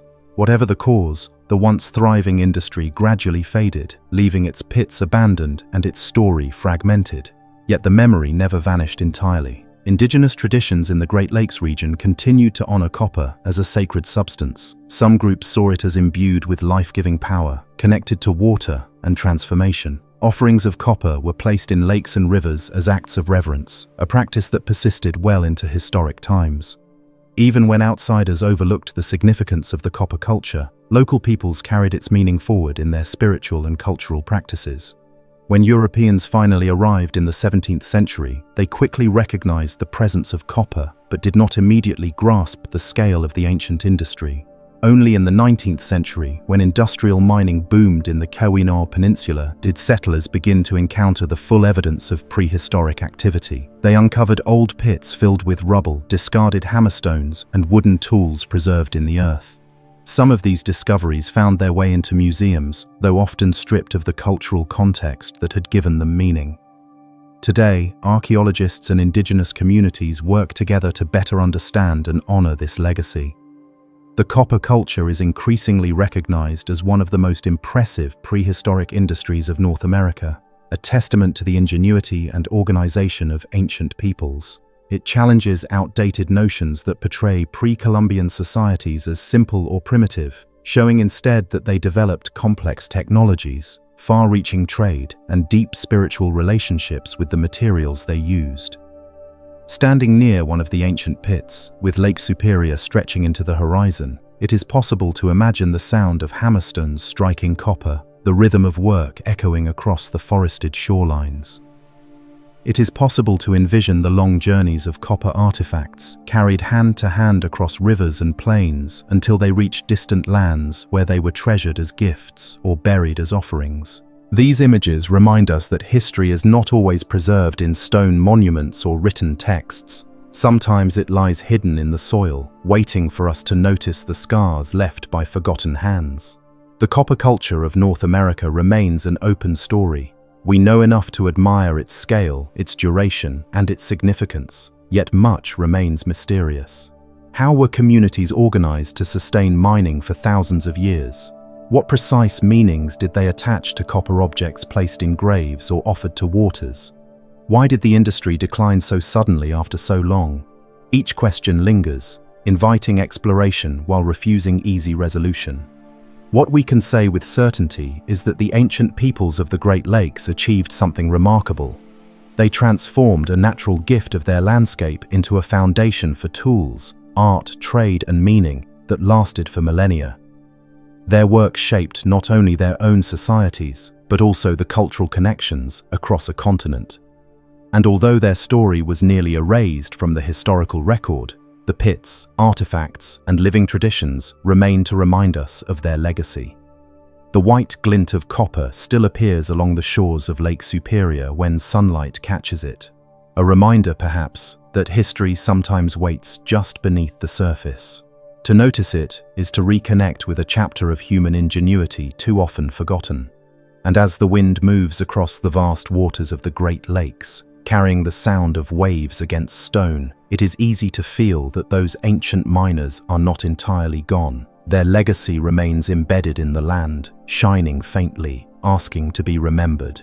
The first thing that drew attention at Glozelle was not a grand monument or towering ruin, but a peculiar trench dug by a farmer and his grandson in the spring of 1924. They were clearing a small plot of land near Vichy in central France when their spades struck something that should not have been there at all. From the earth emerged stone tablets marked with unfamiliar signs, clay figurines shaped in odd styles, and bones arranged in ways that looked neither entirely natural nor entirely ritual. The find seemed small at first glance, yet it quickly grew into one of the most divisive archaeological controversies of the 20th century. The objects were strange. The tablets bore inscriptions carved in lines and curves that resembled alphabets but did not match Greek, Latin, or any known local script. Some pieces showed animals drawn with simple but deliberate strokes, while others contained grids or crosshatch patterns that hinted at systematic design. Alongside them were ceramic fragments, polished stones, and bone tools that seemed far older than the marks they carried. The mixture of styles, materials, and suggested dates felt contradictory, as if layers of different eras had been collapsed together in one unlikely deposit. From the beginning, nothing about Glozelle fit comfortably within accepted categories. If authentic, the collection would imply that writing, or at least proto-writing, existed in rural France long before official history acknowledged it. If fraudulent, then someone had gone to extraordinary lengths to craft hundreds of convincing objects and bury them in a field, waiting for discovery. Neither possibility sat easily with scholars. News of the discovery spread quickly. Local newspapers marveled at the strangeness of it all, and before long, respected archaeologists traveled to see the tablets firsthand. What they found only deepened the puzzle. Some experts declared the artifacts to be remarkable survivals of a forgotten culture. Others, equally qualified, dismissed them as clumsy modern fakes. Arguments grew heated, accusations were exchanged, and the Glozelle affair became not merely an archaeological debate, but a matter of reputation, pride, and professional authority. Part of the difficulty lay in the sheer variety of items unearthed. More than 2,000 artifacts were eventually catalogued from the site, spanning tablets, vessels, figurines, and bone fragments. Some objects appeared Paleolithic in style, others resembled Neolithic work, while still others suggested the Iron Age. The inscriptions, carved with steady hands, were particularly troubling. They seemed too deliberate to be meaningless, yet no scholar could agree on what language they represented. A few researchers claimed to see similarities with Phoenician or Iberian scripts. Others thought they resembled early Semitic writing. Some suggested they were crude medieval inventions. None of these identifications proved definitive. The possibility that the tablets represented a unique local script, developed independently in prehistoric France, was tantalizing but radical. Such an idea would upend long-held assumptions about the spread of literacy and the development of European culture. Writing, according to the established timeline, was brought to Western Europe much later through contact with Mediterranean civilizations. If the Glozelle inscriptions were genuinely ancient, they would force a revision of that narrative. Unsurprisingly, this prospect sparked resistance. Several prominent archaeologists of the time denounced the discovery in strong terms, branding the artifacts outright forgeries. One of the loudest voices was Salomon Reinach, a respected French scholar, who argued that the mixture of styles and apparent anachronisms could only be explained by modern fabrication. To him, the tablets were clever imitations planted in the ground to fool the gullible, yet others disagreed. Joseph Deschelette, another influential figure in French archaeology, urged caution. He believed some of the artifacts deserved serious study before being dismissed. But the atmosphere around Glozelle quickly soured. Rivalries between institutions, professional jealousy, and the involvement of local amateurs turned the debate into a bitter feud. Museums and universities hesitated to take definitive stances, fearing association with either side of the controversy. The young farmer's grandson who had helped uncover the site, Émile Fradin, found himself at the center of a storm he never sought. At only 17 years old, he was accused of perpetrating one of the greatest archaeological frauds in history. His defenders pointed out that he had neither the training nor the resources to create thousands of convincing artifacts. His accusers claimed he had accomplices, or that villagers had staged the hoax for profit. For decades, Fradin maintained his innocence, insisting that everything unearthed from the field was exactly as they had found it. Scientific analysis was attempted, but the results were far from conclusive. Early methods of dating artifacts were crude compared to what is available today, and conflicting results only added to the uncertainty. Some bones were judged to be genuinely ancient. Certain ceramics appeared medieval. A handful of inscriptions seemed fresh, as if carved within living memory. This patchwork of dates gave critics ammunition to argue forgery, but supporters countered that the site might have been reused over centuries, with older items mingling with newer ones. By the mid-20th century, the Glozelle affair had become infamous. Conferences debated it, books were written about it, and archaeologists often avoided the topic entirely for fear of damaging their reputations. To this day, the question of authenticity remains unresolved. Modern techniques, including thermoluminescence dating, have been applied to some of the artifacts, with results suggesting that at least a portion are genuinely ancient, possibly from the Iron Age. Yet doubts linger, and no consensus has ever been reached. Beyond the academic quarrels, the Glozelle tablets raise deeper questions about how we treat discoveries that fall outside established frameworks. If they are authentic, they suggest a forgotten chapter of European prehistory, one in which local communities experimented with symbols and writing long before classical influences arrived. If they are fraudulent, then the very persistence of the debate reflects how powerfully people want to believe in hidden histories. Either way, the story of Glozelle reveals as much about modern archaeology and its guardians of orthodoxy as it does about the ancient world. The inscriptions themselves remain an enigma.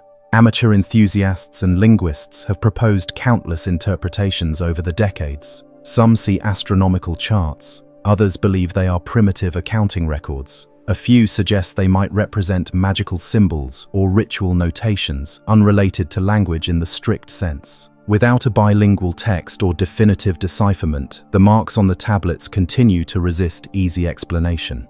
Visitors who travel to Glozelle today find a modest museum established by the Fradin family. Inside, rows of tablets, figurines, and fragments are displayed in glass cases. The pieces vary from crude scratches on clay to intricate carvings of animals and geometric patterns. Whatever one believes about their origin, they are undeniably evocative. They invite the imagination to wander. Who might have carved these symbols, and for what purpose? Were they marking ownership, recounting stories, or invoking unseen forces? Or were they, as skeptics still argue, the work of a modern hand seeking to deceive? The Glozelle affair also highlights how fiercely human beings guard their timelines. To admit the possibility of writing in prehistoric France is to accept that the march of civilization was not as linear or as centrally controlled as textbooks often suggest. It would mean that literacy may have sprouted independently in multiple places, only to be forgotten or suppressed until later rediscovered. That idea, though plausible, unsettles the clean narrative many prefer. Meanwhile, the persistence of the mystery has ensured that Glozelle remains a magnet for alternative historians, fringe researchers, and those seeking evidence of lost civilizations. For them, the tablets are tantalizing proof that official history overlooks entire chapters of human achievement. Conventional scholars push back, warning that wishful thinking must not replace careful study. Between these camps, the truth of Glozelle remains suspended, unresolved, yet endlessly fascinating. The quiet countryside around the site gives little hint of the controversy that once raged there. Fields stretch peacefully, and the small museum receives occasional visitors curious about the mystery. Time has softened the intensity of the debate, but the artifacts remain, stubbornly resisting closure. They are relics not only of whatever culture created them, or of whoever forged them, but also of a century-long dispute about how we define authenticity, credibility, and the boundaries of accepted knowledge. Perhaps what keeps Glozelle alive in memory is not the certainty of what it represents, but the uncertainty. In a world where archaeology often presents itself as a discipline of facts and dates, Glozelle is a reminder that some discoveries fall into the spaces between categories. They challenge us to accept ambiguity, to recognize that our picture of the past is incomplete, and that sometimes artifacts refuse to tell us exactly what we want to hear. Whether one sees them as ancient records, clever deceptions, or cultural hybrids layered across centuries, the Glozelle tablets endure as objects of fascination. They sit quietly in their glass cases, marked with signs that seem just on the edge of meaning, as if waiting for the right key to unlock them. Until that key is found, if it ever is, they will continue to provoke wonder, skepticism, and debate. The story of Glozelle closes not with certainty, but with openness. The tablets remain what they have always been: stubborn artifacts resisting clear explanation, objects that remind us of how much of history is still uncharted. They are a puzzle without a finished edge, drawing the curious ever closer, urging us to question what we think we know. And from that unresolved space, the path ahead only grows more intriguing. What catches the imagination first about the Jordanian lead books is their sheer improbability. Not fragile papyrus or parchment, but entire texts pressed into lead, their pages bound together with rings, forming codices heavy enough to strain the hands that hold them. It is not the medium we expect for ancient words, especially words that may brush the earliest edges of Christianity. Yet that is precisely what surfaced in caves near Jordan's border in the early years of the 21st century. Dozens of leaden tablets, some sealed shut, others revealing inscriptions, symbols, and images that seemed to speak across millennia. The books are small, many no larger than a palm. Their weight, however, is immense, both in physical heft and in what they might represent. For within their corroded pages are lines written in ancient scripts, diagrams of menorahs, stars and crosses, and images of temples and faces that appear hauntingly familiar. To some researchers, these are relics of early Christian sects, fragile witnesses to a time when new faiths were emerging in the rugged landscapes of Judea and the wider Roman world. To others, they are little more than modern fabrications, forged to fool, and far too ambiguous to trust. Between these poles lies a mystery that remains unresolved. The story of their discovery is almost as tangled as the inscriptions themselves. Local Bedouins first drew attention to the artifacts, claiming they had been unearthed from caves near ancient settlement sites. Jordan, after all, is a land where caves have yielded remarkable treasures before. The famous Dead Sea Scrolls, written on parchment and hidden in sealed jars, forever changed our understanding of biblical history when they came to light in the mid-20th century. The comparison was immediate and unavoidable. If those caves could conceal texts of such importance, why not these? Yet the form was strikingly different. The Dead Sea Scrolls were fragile, their parchment yellowed and flaking, their script carefully inked. The Jordanian discovery was harder, literally. Lead pages bound together into codices, a format strikingly ahead of its time if these truly dated to the first centuries of the Common Era. Codices, as opposed to scrolls, would eventually dominate Christian scripture, replacing rolled manuscripts with the familiar form of books. If authentic, these artifacts suggested that some communities had embraced this form of preserving texts far earlier than generally acknowledged. Examination of the symbols raised further intrigue. Some codices carried depictions of 7-branched menorahs, a powerful Jewish emblem that would have carried strong meaning in the centuries after the destruction of the Second Temple in 70 of the Common Era. Others bore what appeared to be crosses, though stylized in ways that made them difficult to place firmly within Christian iconography. There were diagrams that resembled city plans, perhaps Jerusalem itself, and faces that some interpreted as Christ or other revered figures. The inscriptions, written in archaic Hebrew and Greek, were fragmentary and at times almost illegible, but they seemed to reference ideas of divinity, messianic promise, and the renewal of faith. To a world always hungry for tangible links to the beginnings of Christianity, the announcement of these artifacts was electrifying. But with excitement came immediate skepticism. Some archaeologists urged caution, noting that Jordan and the surrounding regions had long been a market for forgeries designed to tempt collectors. The choice of lead as a medium was unusual, and while there are ancient precedents for inscribed metal tablets, the scale and complexity here was unprecedented. Could this be the work of clever artisans producing modern imitations? Laboratory analysis was carried out, with results that were as controversial as the tablets themselves. Metallurgical studies indicated that the lead was indeed ancient, perhaps smelted 2,000 years ago. That, however, did not prove the inscriptions were of the same age. It is possible to take old metal and carve upon it much later, creating the impression of antiquity. Scholars argued over details of patina and corrosion, some claiming the weathering patterns were consistent with great age, others insisting they showed suspicious signs of recent tampering. The debate grew heated, with institutions reluctant to lend their authority decisively to either side. For some, the very possibility that these could be authentic was threatening. If the codices contained texts or imagery that suggested a different narrative of early Christianity, one that diverged from canonical Gospels, then the implications were profound. Christianity's origins are already a field of immense scholarly and theological sensitivity. To introduce a new set of documents, written in an unfamiliar script on a medium few expected, risked upending carefully built consensus. At the same time, the accusations of forgery were not entirely convincing. If this were a modern hoax, it was an extraordinarily elaborate one. Hundreds of pages, intricate bindings, consistent use of ancient languages, and artistic motifs that were subtle rather than sensational. It did not match the profile of forgeries designed merely to fetch quick profit. Indeed, some of the imagery seemed almost too obscure, the inscriptions too fragmentary, to make for an effective deception. Why would a forger choose to create artifacts so ambiguous that they left scholars uncertain, rather than producing something that could clearly be sold as an obvious biblical relic? Supporters of authenticity suggested that the codices might reflect a sect of Jewish Christians, groups that flourished in the decades after the crucifixion, but later faded into obscurity. These communities, sometimes labeled Ebionites or Nazarenes, held to Jewish traditions while also embracing the belief in a Messiah figure.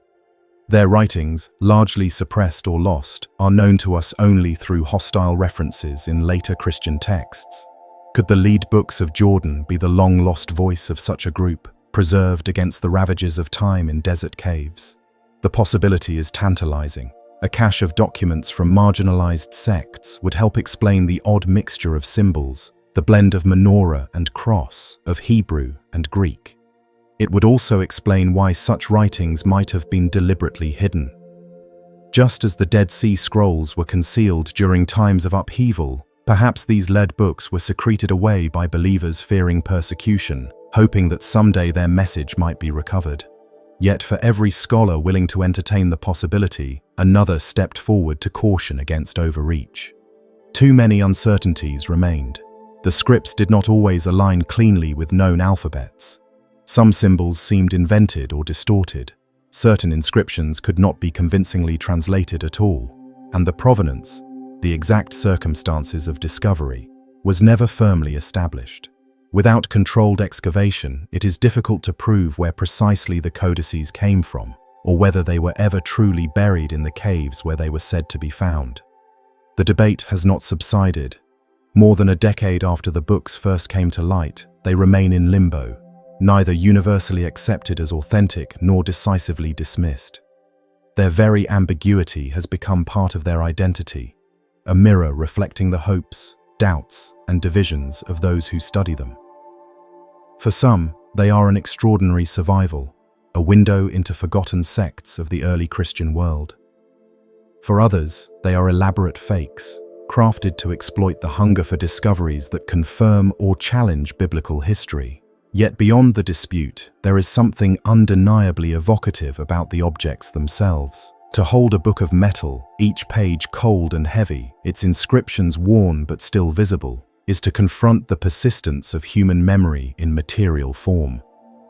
Whether ancient or modern, the codices embody the idea that words matter enough to be cast in lead, sealed for generations, waiting for rediscovery. They remind us that history is often less about certainty and more about conversation, a dialogue across time, where artifacts speak in half-understood voices and we struggle to interpret what they mean. Visitors who have seen the codices in person describe their presence as uncanny. The small books, corroded and darkened, appear fragile despite their metallic strength. They look both ancient and alien, like relics from a forgotten world. Even without knowing their true age, one can imagine the weight they would have carried in the hands of those who once owned them. Were they talismans, scriptures, or coded records of beliefs considered dangerous? Were they meant to be read, or were they symbolic, existing more as ritual objects than as texts for study? No definitive answers have been given, and perhaps none ever will. The lead books remain where they began, suspended between possibility and doubt, their pages closed more tightly than any lock could manage. To study them is to confront not only the limits of archaeology, but also the limits of what we are willing to accept. Are we prepared to rewrite history if new evidence demands it? Or do we prefer the comfort of familiar narratives, dismissing what does not fit? In the end, the Roman lead scrolls of Jordan may never be fully resolved. They are not like the Dead Sea Scrolls, whose authenticity was swiftly accepted, nor are they like obvious fakes, easily dismissed. Instead, they hover in the space between, both credible and questionable, both illuminating and obscure. That space is uncomfortable, but it is also where some of the most interesting questions live. Perhaps the real significance of the Jordanian codices lies less in whether they are genuine than in how they challenge us. They force us to reconsider how fragile the historical record is, how easily entire chapters can be lost, hidden, or dismissed. They remind us that discoveries are not just about the past, but about the present, about what we are ready to see and what we are reluctant to acknowledge. The lead books remain closed, yet their mystery is open, drawing us further onward, suggesting that history still holds surprises no less profound than this. At the edge of a wooded ravine near the Italian town of Bamazo, a block of volcanic rock rises unexpectedly from the earth. It does not look like a natural outcrop, nor does it resemble the tidy lines of a modern monument. Its surface is scarred by steps, niches, and carved planes that seem to have been shaped for a purpose we can no longer clearly name. The structure is massive, cut directly into the living stone, and has come to be called the Pyramid of Bamazo, though it does not match the form of Egypt's towering examples. Instead, it is a stepped altar, a monumental block transformed into a place that clearly once held ritual weight. Yet, despite its imposing presence, few have studied it deeply, and its builders remain anonymous, their intentions buried by time. The rock itself belongs to the rugged landscape of Lazio, where volcanic stone lies close to the surface. Across this region, the Etruscans carved tombs, temples, and passageways into the soft tufa. They were masters of shaping stone into living architecture, leaving behind necropolises that mimic city streets and doorways that lead into chambers for the dead. The Pyramid of Bamazo, though, does not fit neatly into those familiar categories. It rises more than 30 feet, with a staircase hewn into its side, leading to a flat summit. The upper platform is not bare but marked with carved basins and channels, as though liquids once flowed across its surface by design. Some believe these basins were used in sacrificial rituals, allowing offerings to be poured, collected, or drained away in carefully orchestrated ceremonies. What makes this monument so unusual is not only its size, but also the sense of deliberate planning in every cut. The steps are steep, narrow, and uneven, which suggests they were not built for casual use. Ascending them would have been an act in itself, a slow, careful climb demanding focus. When one reaches the top, the platform feels exposed, almost like a stage. Anyone standing there would have been visible to those gathered below, and any action performed at that height would have carried weight. The placement of basins along the edges gives the impression of controlled spectacle, a space where offerings could be seen and experienced by an assembled audience. Despite its impressive qualities, the site was nearly forgotten for centuries. It lies hidden within dense vegetation, reached only by unmarked paths. Rediscovery came slowly, with local knowledge preserving its presence more as a curiosity than a historical treasure. Scholars have occasionally mentioned it in passing, linking it to the Etruscans, whose culture thrived in central Italy before the rise of Rome. Yet detailed excavations and comprehensive studies remain rare. Unlike the grand tombs of Cerveteri or the painted chambers of Tarquinia, this monument has attracted little sustained attention, as though its story were inconvenient or unimportant to the wider narrative of classical history. The Etruscans themselves were once regarded with suspicion by Roman writers, who admired their engineering but distrusted their rituals. Accounts describe them as deeply religious, reading omens in animal entrails and storm patterns, interpreting the will of the gods through elaborate ceremonies. The Pyramid of Bamazo seems to embody that reputation, presenting a stage for rites now lost to us. Whether sacrifices of animals, offerings of grain, or libations of wine, the basins suggest ritual acts that connected the living with divine forces. But the absence of inscriptions or clear artifacts leaves interpretation open. Archaeologists have compared the structure to other stepped altars across the Mediterranean world. In Greece and Anatolia, open-air sanctuaries often featured platforms for sacrifices. In Mesoamerica, far across the ocean, pyramids with staircases and summit altars served similar functions. These parallels do not mean there was direct contact, but they do remind us that elevating ritual to a visible stage is a recurring idea in human culture. The Pyramid of Bamazo belongs to this broader tradition of monumental platforms, though its details remain uniquely tied to Etruscan stonework. One detail that has drawn particular interest is the careful shaping of the basins. They are not random hollows, they are geometric, rectangular in some cases, and connected by narrow channels. This suggests that liquids, perhaps blood or wine, were meant to flow in specific patterns. Some researchers have speculated that the arrangement allowed offerings to be directed toward cardinal points, aligning human acts with cosmic order. If true, it would mean the altar was not only a ritual space but also an instrument for connecting earthly acts with the wider heavens.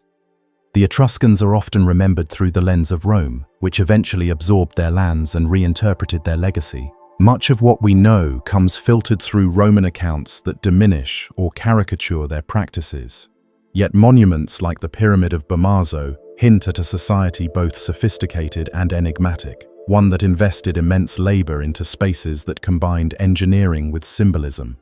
The fact that such a massive structure could be left largely unstudied is telling. It suggests a reluctance to grapple with Etruscan culture outside the narratives Rome provided. Local traditions around Bamazo add further texture. For generations, villagers regarded the site with a mix of curiosity and caution. Some tales associated it with sorcery or pagan rites, projecting medieval fears onto an ancient monument. Others spoke of hidden treasures buried nearby, as though such a massive stone altar must conceal something valuable beneath. These stories, while not historically accurate, reflect the aura of mystery that has long surrounded the site. In a way, the folklore itself is part of the monument's legacy, layering new interpretations onto its ancient form. It is striking to imagine the scenes that might once have unfolded on those steps. Priests in elaborate robes, ascending slowly with offerings in hand. Crowds gathered at the base, watching intently as rituals were performed above. The sound of chants or music rising with the smoke of burnt offerings, drifting into the surrounding forested hills. Though the details remain speculative, the structure's very design invites such visions, for it was built to frame action, to elevate human performance into something witnessed by both people and gods. Yet for all its evocative power, the Pyramid of Bamazo remains an outsider in the study of Etruscan culture. Few textbooks mention it, few excavations probe its foundations. Scholars debate its dating, with some placing it firmly within the Etruscan period, while others suggest it might be even older, a remnant of pre-Etruscan cultures that once occupied the region. If that were the case, the Etruscans may have inherited it, repurposing an earlier monument for their own rituals. This possibility only deepens the mystery, for it raises the question of who carved such a massive block of stone before the Etruscans themselves. Standing on its summit today, the surrounding forest seems to close in, obscuring the altar from view. It is easy to understand how it could have been forgotten, concealed by trees and soil, waiting quietly for rediscovery. Unlike grand temples that dominate city centers, this structure feels intentionally secluded, as though its builders chose a remote location to heighten its sanctity. The isolation adds to its aura, making the experience of visiting it more contemplative. In many ways, the Pyramid of Bamazo reflects the paradox of ancient monuments. It is immense, labor-intensive, and carefully designed, yet it is absent from most mainstream accounts. It demonstrates extraordinary skill and purpose, yet its meaning is left to speculation. The absence of inscriptions, the lack of systematic study, and the overshadowing presence of Roman history all contribute to its obscurity. Still, it endures, a carved altar that speaks without words, a structure that continues to puzzle and intrigue anyone who stumbles upon it. As the modern traveler climbs its worn steps, the monument's scale is undeniable. Each footfall resonates with the awareness that countless others once ascended the same path for reasons now beyond our grasp. At the summit, the basins carved into the stone seem both practical and symbolic, their emptiness a reminder of rituals long ceased. One cannot help but sense that the monument was not merely an altar, but a bridge between worlds, human and divine, earthly and celestial, past and future. It is rare for such a striking monument to remain so neglected in scholarship, and yet perhaps that neglect preserves its atmosphere. Without definitive explanations, the Pyramid of Bamazo remains open, inviting interpretation, imagination, and wonder. It is a reminder that history is never complete, that countless chapters remain unwritten, and that the landscape still holds monuments capable of reshaping our understanding of the past. The day will likely come when more thorough excavations reveal hidden layers beneath its base, or when new technology exposes carvings or alignments we have yet to notice. Until then, the structure remains what it has long been, a stone riddle rising from the volcanic earth of Lazio, shaped by hands that sought to connect with something larger than themselves. Its steps still climb upward, its summit still waits, and its basins still hold the memory of acts long gone. As our exploration of the Pyramid of Bamazo draws to a close, the monument leaves us with more questions than answers. Yet it also leaves an impression, the sense that human history is filled with works carved not only from stone but from intention, belief, and mystery. We move onward, carrying with us the image of that massive altar rising from the Italian earth, a reminder that some of the most profound stories remain hidden just beyond the edges of accepted history, waiting to be rediscovered. On the plain of Argolis in southern Greece, where olive groves stretch across the landscape and the air carries the scent of the sea, there stands a structure few outside of specialist circles have ever heard of.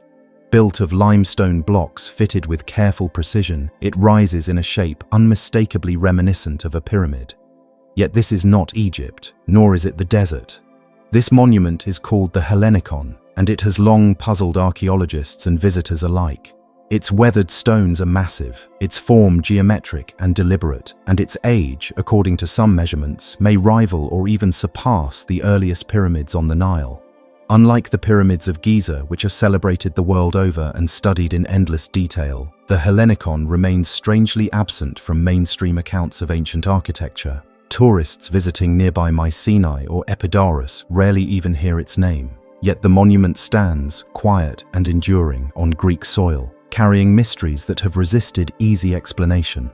Who built it? Why was it constructed in the form of a pyramid? And what role did it play in the lives of those who gathered around it thousands of years ago? The structure itself is modest in comparison to the colossal monuments of Egypt, but its form is no less deliberate. The pyramid rises with a rectangular base, its walls inclining inward at a shallow angle. The entrance lies on the eastern side, built of massive blocks carefully shaped and arranged to form a doorway. Inside is a small chamber, its dimensions plain but purposeful.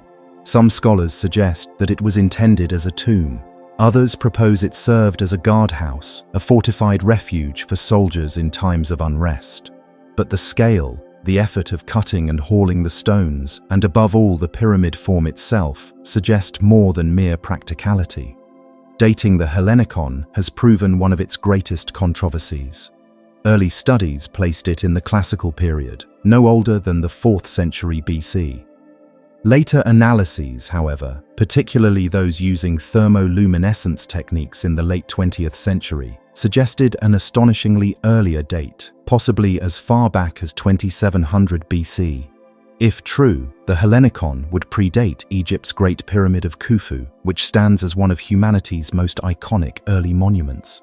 Such an early date for a pyramid in Greece challenges our conventional timelines and complicates the neat narrative of architectural evolution. Skeptics argue that the later date is more plausible, pointing to the lack of widespread pyramid building traditions in Greece. They suggest that the form might be coincidental or influenced by Egypt through trade and contact. Yet others counter that the structure's isolation makes it more intriguing, a lone survivor of a tradition otherwise erased or forgotten. If pyramid building was indeed attempted in Greece long before it flourished in Egypt, then much of what we assume about the transmission of ideas in the ancient world must be reconsidered. Standing before the Hellenicon today, the stones tell their own story. They are cut in the Cyclopean style, the same method used at Mycenae and Tiryns, where enormous blocks of limestone were fitted together without mortar. This style, attributed by later Greeks to giants or mythical builders, speaks of an engineering tradition stretching back into the Bronze Age. The blocks of the Hellenicon bear the marks of hands that valued permanence, stability, and monumental presence. It is difficult to imagine such labor being spent merely on a guardhouse. The chamber within is small, but its simplicity should not be mistaken for lack of meaning. Some have proposed that the chamber was not for the living at all, but for the dead, designed as a place of burial or ritual commemoration. Tombs across Greece often reflect the importance of honoring ancestors, and the monumental scale of the Hellenicon suggests that whoever it was built for held deep significance to the community. Yet, no definitive human remains have been recovered, leaving the interpretation unresolved. The placement of the monument adds another layer of intrigue. It lies near ancient routes that connected important settlements in Argolis, suggesting it may have been more than a local curiosity. Travelers moving through the region would have seen its distinct pyramid shape rising against the horizon, a landmark impossible to ignore. Some researchers argue that its location aligns with other ancient sites, hinting at a deliberate placement within a wider sacred or cultural landscape. Local traditions have long surrounded the structure. In antiquity, Pausanias, the Greek traveler and geographer of the 2nd century AD, mentioned pyramidal structures in the region, describing them as memorials to fallen warriors. He recorded that such monuments were built to honor legendary battles, where brothers or leaders fought and died in defense of their people. While his account cannot be taken as literal history, it provides a window into how the Greeks of his era understood these enigmatic forms, as monuments to memory, sacrifice, and perhaps divinity. The Hellenicon has also drawn the attention of those who seek deeper connections between ancient cultures.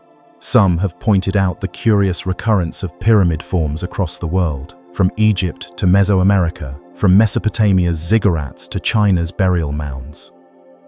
The suggestion that Greece, too, once had its own pyramid is tantalizing.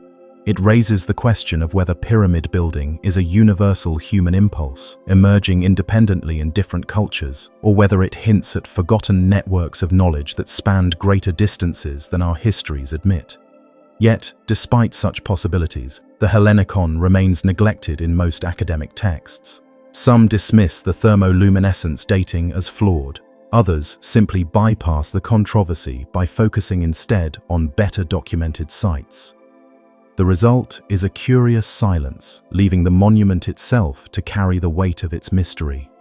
Visitors who do stumble upon it often describe the experience as disorienting, as though encountering something that does not quite fit the expected pattern of Greek ruins. Doric temples, amphitheaters, and agoras are familiar. A pyramid, standing weathered and solitary in the countryside, is not. Imagine for a moment the builders as they worked. Teams of laborers shaping limestone blocks, dragging them into place, stacking them with precision. The sound of chisels against stone, the steady rhythm of hammers, the gradual rising of walls that sloped inward with purpose. Each block added not merely mass but meaning, each angle part of a design larger than the sum of its parts. Whether it was to honor a hero, to guard a passage, or to perform rituals now forgotten, the intent was enduring visibility. They built not for decades but for millennia, and enduring it has. Though weathered and eroded, though partially collapsed, the Hellenicon continues to stand, a monument of stone carrying unanswered questions. To walk around it today is to trace the contours of mystery itself. The doorway remains, the chamber remains, the pyramid form unmistakable. What is absent is certainty. This absence has not discouraged speculation. Some alternative researchers suggest that the Hellenicon may be linked to myths of an age before recorded Greek history, when legendary peoples such as the Pelasgians roamed the land. The Pelasgians are often described in ancient texts as pre-Greek inhabitants, shadowy figures credited with great building works but rarely given clear definition. If the pyramid truly dates to 2700 BC, then it may well belong to that realm of forgotten builders. Others suggest astronomical functions, noting that ancient monuments across the world often align with solstices, equinoxes, or specific star clusters. Surveys of the Hellenicon have hinted at possible alignments, though erosion and reconstruction make conclusions difficult. Still, the possibility lingers that the structure served not only as a physical monument, but as a marker of time, a way to connect human life with the cycles of the cosmos.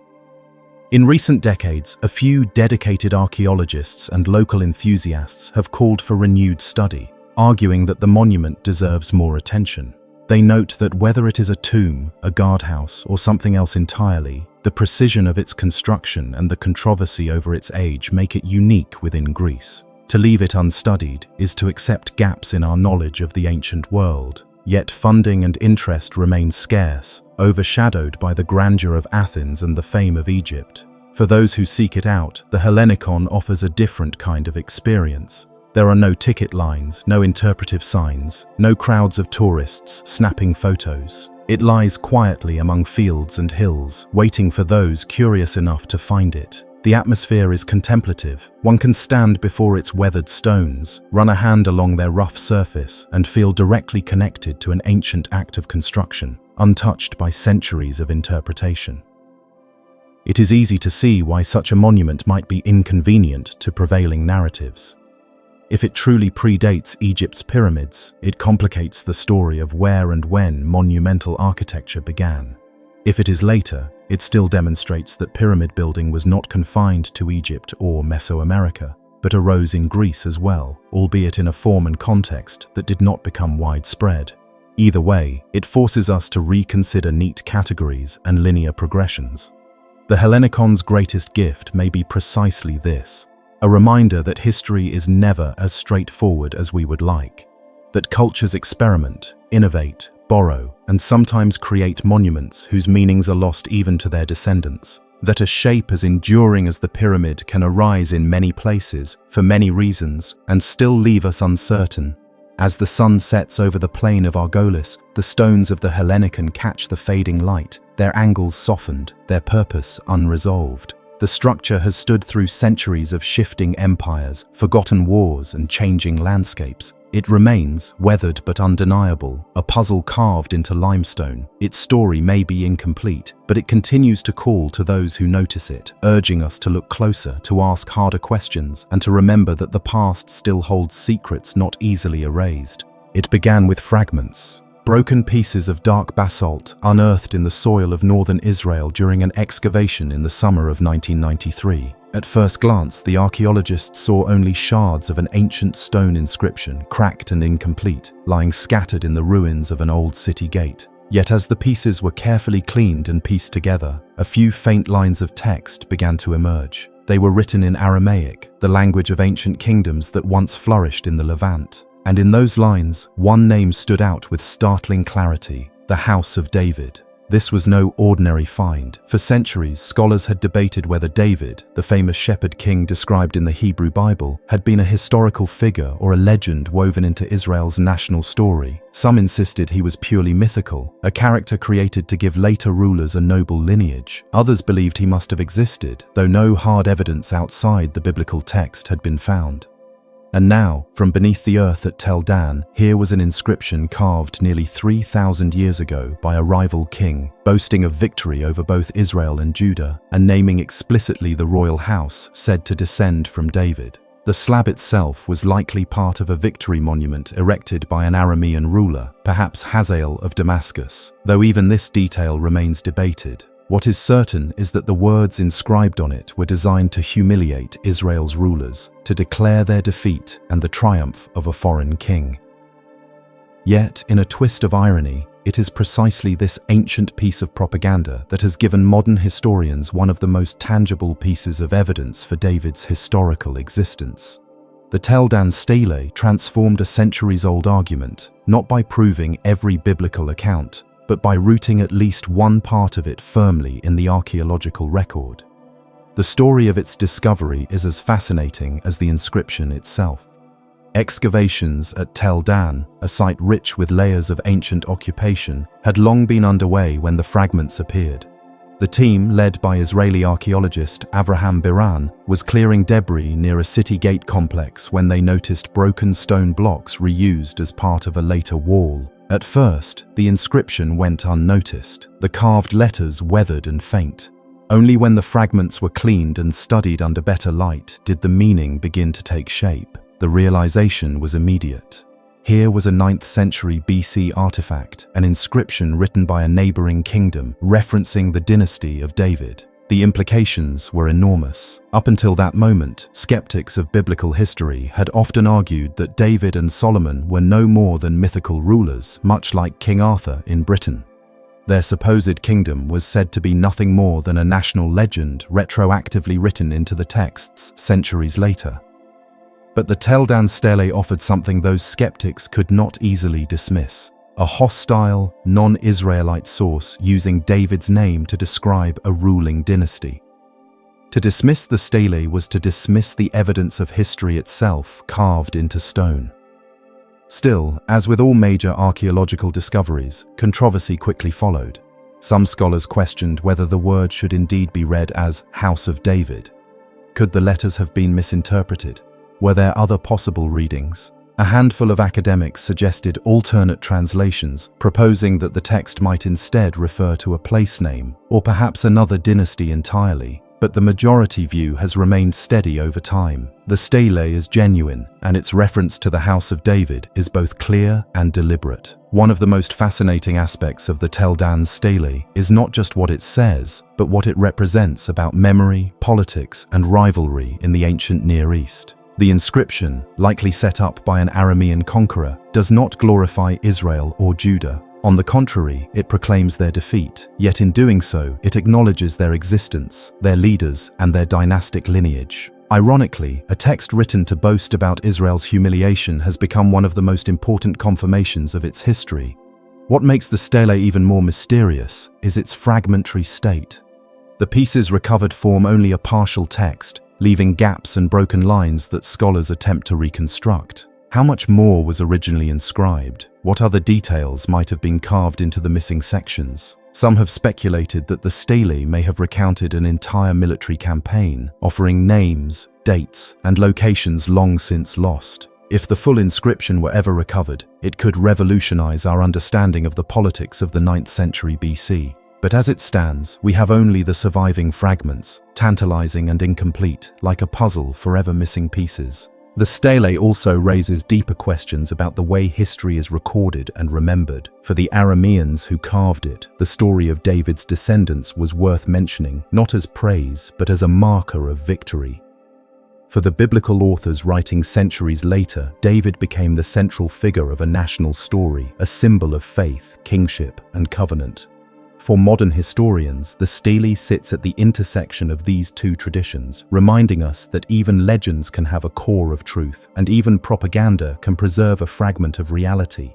The Tel Dan Stela has since been displayed in the Israel Museum in Jerusalem, where visitors can gaze upon its weathered surface. To the casual eye, it might look like little more than a broken stone, letters faintly etched and incomplete. Yet for those who know its significance, it is a doorway into a world where myth and history blur, where the names of biblical figures step out of sacred texts and into the light of archaeology. One cannot help but imagine the original monument standing tall in the ancient city of Dan, gleaming in the sun, inscribed with words meant to strike fear and assert dominance. Did local inhabitants pass by it daily, reading the text with resentment or resignation? Did rival rulers hear of its boastful claims and seethe with anger? Whatever its reception in its own time, the monument has outlived its builders, its readers, and even the kingdom it once glorified. All that remains is a fractured slab preserved by accident, rediscovered millennia later, now serving purposes its creators never intended. The debates surrounding the stele continue, not only about its interpretation, but about its broader implications. Does the reference to the House of David confirm the full biblical narrative? Certainly not. It does not prove the great empire described in later texts, nor does it validate every story told about David and Solomon. But it does show that by the 9th century BC, the dynasty of David was known, acknowledged, and feared by Israel's enemies. That alone reshapes the historical conversation, grounding biblical tradition in the soil of archaeology. When standing before the Tel Dan Stela, one might reflect on the strange paths by which history survives. A stone monument erected to celebrate one king's victory became broken rubble, repurposed into a wall, forgotten for centuries, then unearthed to spark debates far beyond what its builders could have imagined. In its survival, fragile yet undeniable, it illustrates how the past refuses to remain silent, even when cracked and scattered. As with so many discoveries, the stele's meaning lies not only in what it tells us, but in what it suggests might still be waiting. Countless fragments remain buried across the ancient world, inscriptions hidden in walls, sealed beneath ruins, or shattered and scattered through the soil. Each one carries the potential to shift how we understand history, to challenge assumptions, and to remind us that even the most carefully constructed narratives can be altered by a single stone. The Tel Dan Stela endures as both artifact and enigma. Its letters, faint but clear enough, reach across nearly 3 millennia to whisper of battles fought, dynasties claimed, and names preserved against all odds. For scholars, it is a treasure. For believers, it is a confirmation. For skeptics, it is a challenge. For all of us, it is a reminder of how fragile and how powerful memory can be when carved into stone. Between dense eucalyptus groves and sandstone ridges along the central coast of New South Wales lies a narrow rock passage that, for decades, has sparked fascination, ridicule, and unanswered questions. Carved across the rough surfaces of these stone walls are hundreds of hieroglyph-like markings, symbols strikingly reminiscent of those from the distant world of ancient Egypt. The site has come to be known simply as the Gosford Glyphs. To some, they are an elaborate modern hoax, a curious prank left by imaginative hands in the 20th century. To others, they may be fragments of a forgotten contact between ancient travelers and the Australian continent. What no one disputes, however, is that the glyphs exist, cut into the rock, weathered by time and exposure, yet still clearly visible after decades of scrutiny. The glyphs stretch across several sandstone panels within a cleft that feels more like a natural corridor than an open space. Over 300 individual carvings have been documented. Some depict birds and boats, others show figures standing upright, and many resemble recognizable signs from Middle Kingdom Egyptian inscriptions. Visitors often describe a strange sense of displacement when walking along the narrow passage. It is as though one has stepped into a fragment of another land, where the desert stone has been transported to the forests of Australia. The earliest known accounts of the site appear in the 1920s, though reports vary. By the 1970s, the glyphs were attracting attention from local historians and curious travelers. Skepticism rose quickly. Scholars pointed out that the symbols appeared in a mixture of styles, some resembling much later Egyptian writing rather than a consistent period. Others noted grammatical inconsistencies, suggesting they were copied without true understanding. From these points, many concluded the glyphs were fabrications, likely produced by hobbyists or even soldiers stationed nearby during the First World War or the Second World War.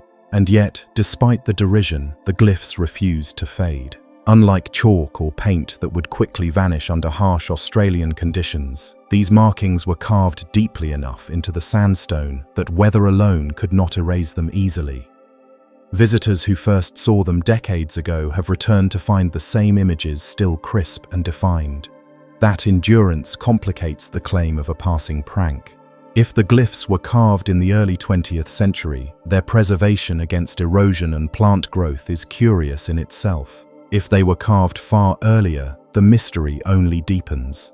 Among the more intriguing aspects of the site is the sheer number of symbols. Producing over 300 individual carvings requires patience and effort.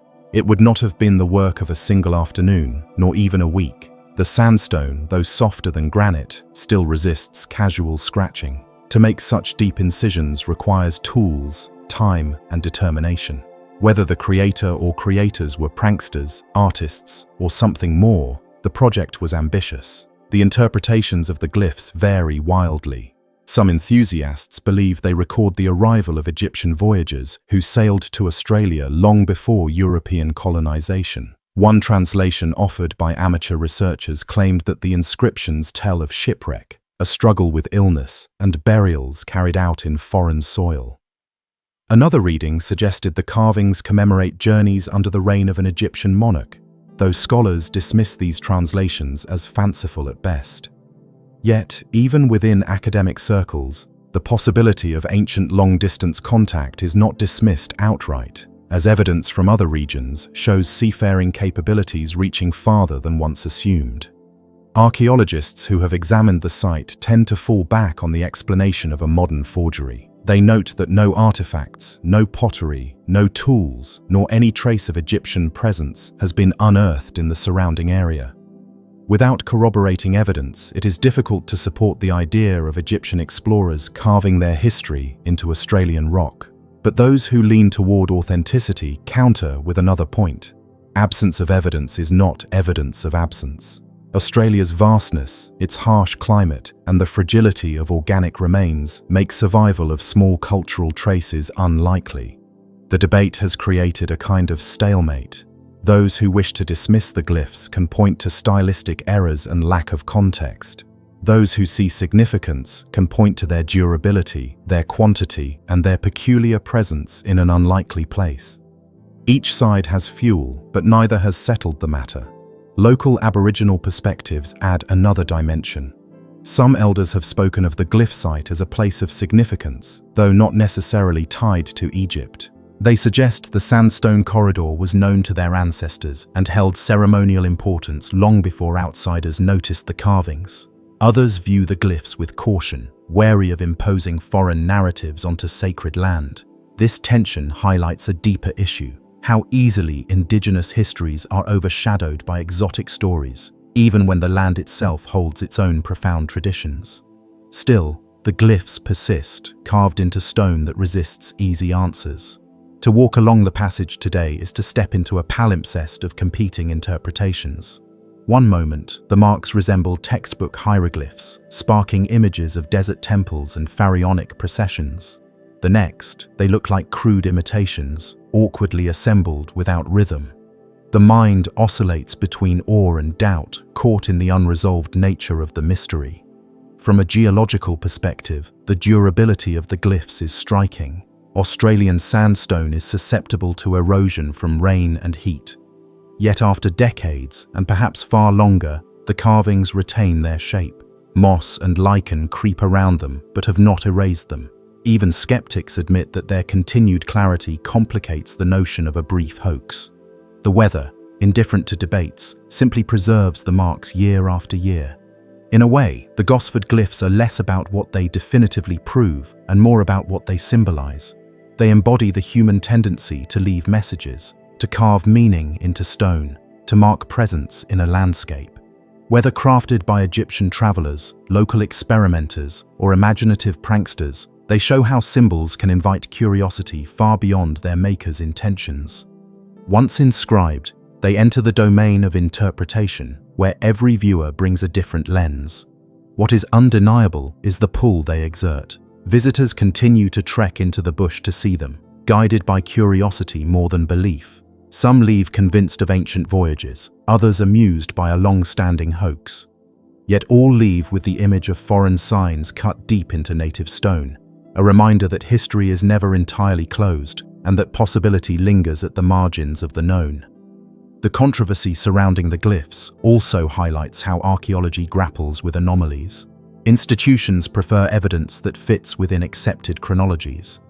Outliers are often dismissed until overwhelming proof forces reconsideration. The Gosford glyphs sit precisely at this threshold, too peculiar to ignore, too inconsistent to accept. Their very ambiguity ensures their survival as a subject of fascination. Perhaps what matters most is not whether the glyphs are ancient Egyptian or modern imitation, but that they provoke us to look closer at Australia's long history. For tens of thousands of years, Aboriginal peoples created art, engravings, and sacred markings across the continent. Some are vastly older than the pyramids of Egypt, yet their stories are too often overshadowed. In this sense, the Gosford glyphs, whatever their origin, act as a reminder that Australia holds immense archaeological depth, much of it still hidden, waiting to be recognized. If, against all skepticism, the glyphs one day proved authentic, they would rewrite chapters of human history, expanding the map of ancient contact across oceans. If, as many argue, they are a hoax, they nonetheless reveal how hungry people are for mystery, for alternative stories that challenge the ordinary narrative. Either way, their presence matters. They open space for wonder, for speculation, for dialogue between past and present.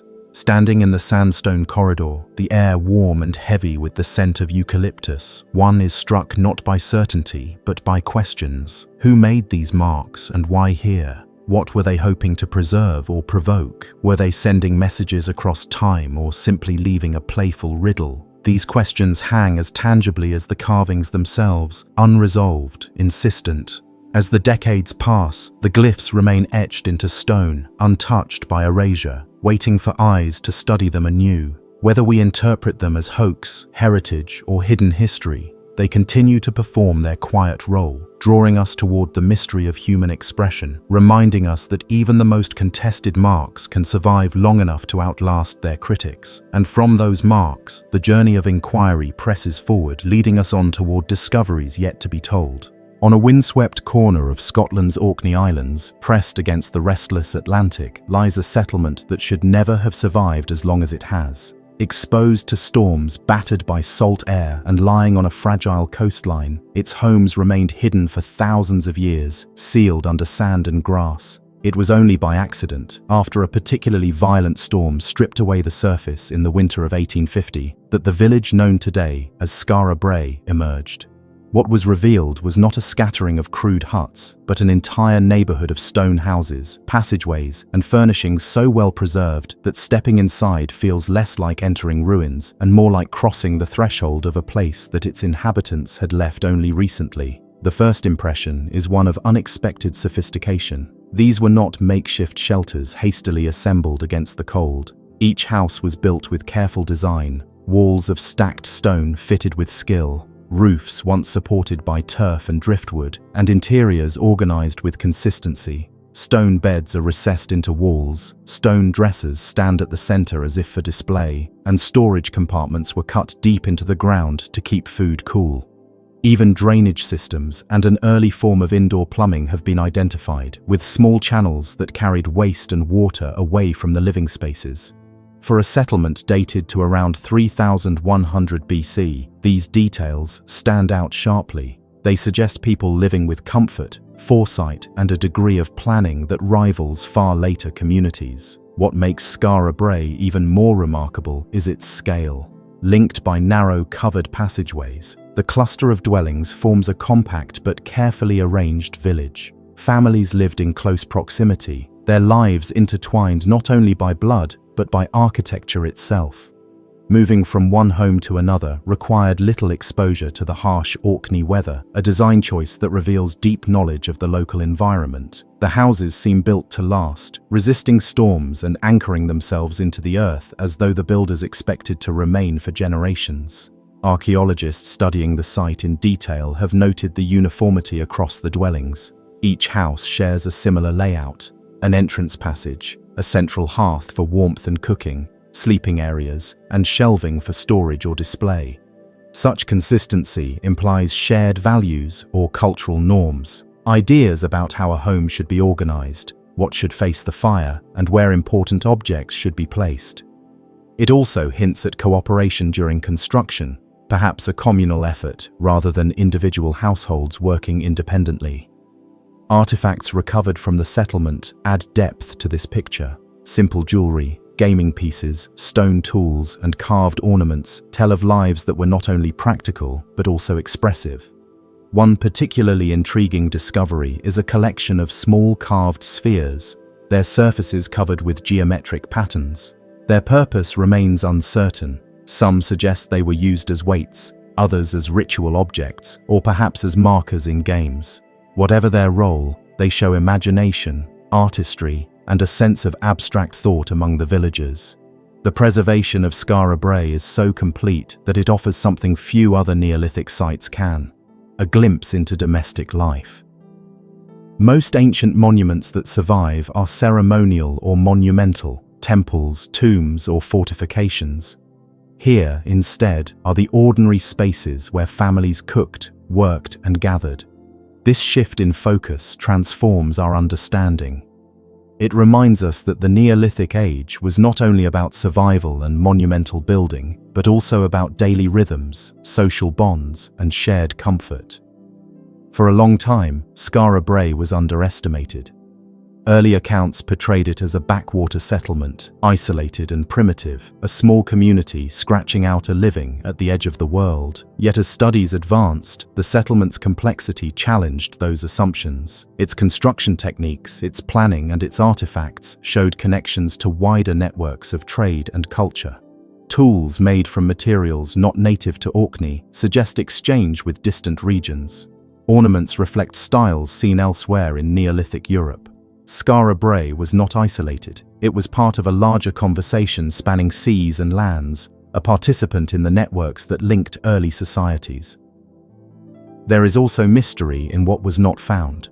Despite its remarkable preservation, the settlement revealed little evidence of weaponry or fortifications. The village seems to have been built with a focus on community rather than defense. Some scholars interpret this absence as evidence of relative peace, a society secure enough to invest energy in comfort rather than fortification. Others caution that it may simply reflect the incomplete nature of what survives. Still, the impression of Skara Brae is of a place where cooperation was more prominent than conflict. The story of its abandonment adds another layer of intrigue. Around 2500 BC, the village was left behind. Why this happened remains uncertain. Some argue that climate change, shifting weather patterns, or sandstorms made the settlement untenable. Others suggest social changes or migrations pulled the community away. The homes, once carefully tended, were gradually swallowed by sand, sealing them off from view. Centuries passed, and the memory of the village faded until that storm in the 19th century tore away its covering and brought it back into human awareness. Walking through Skara Brae today, the sense of intimacy is striking. Unlike monumental ruins that impress with scale, these homes impress with familiarity. You can trace the layout of a bed, imagine the warmth of a fire at the hearth, or picture belongings placed neatly on the stone dresser. The connection across time feels direct, bridging 5,000 years, not with grandeur but with the ordinary details of human living.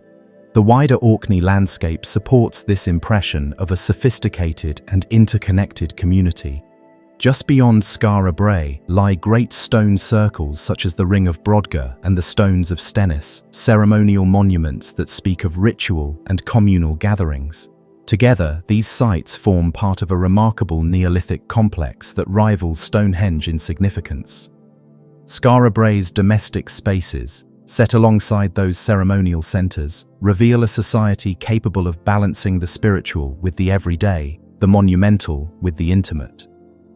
For centuries, historians and the public alike overlooked the settlement's significance. It was easier to focus on pyramids, ziggurats, or classical ruins than on a cluster of stone houses on a remote Scottish island. Yet Skara Brae forces a re-evaluation of what advancement means.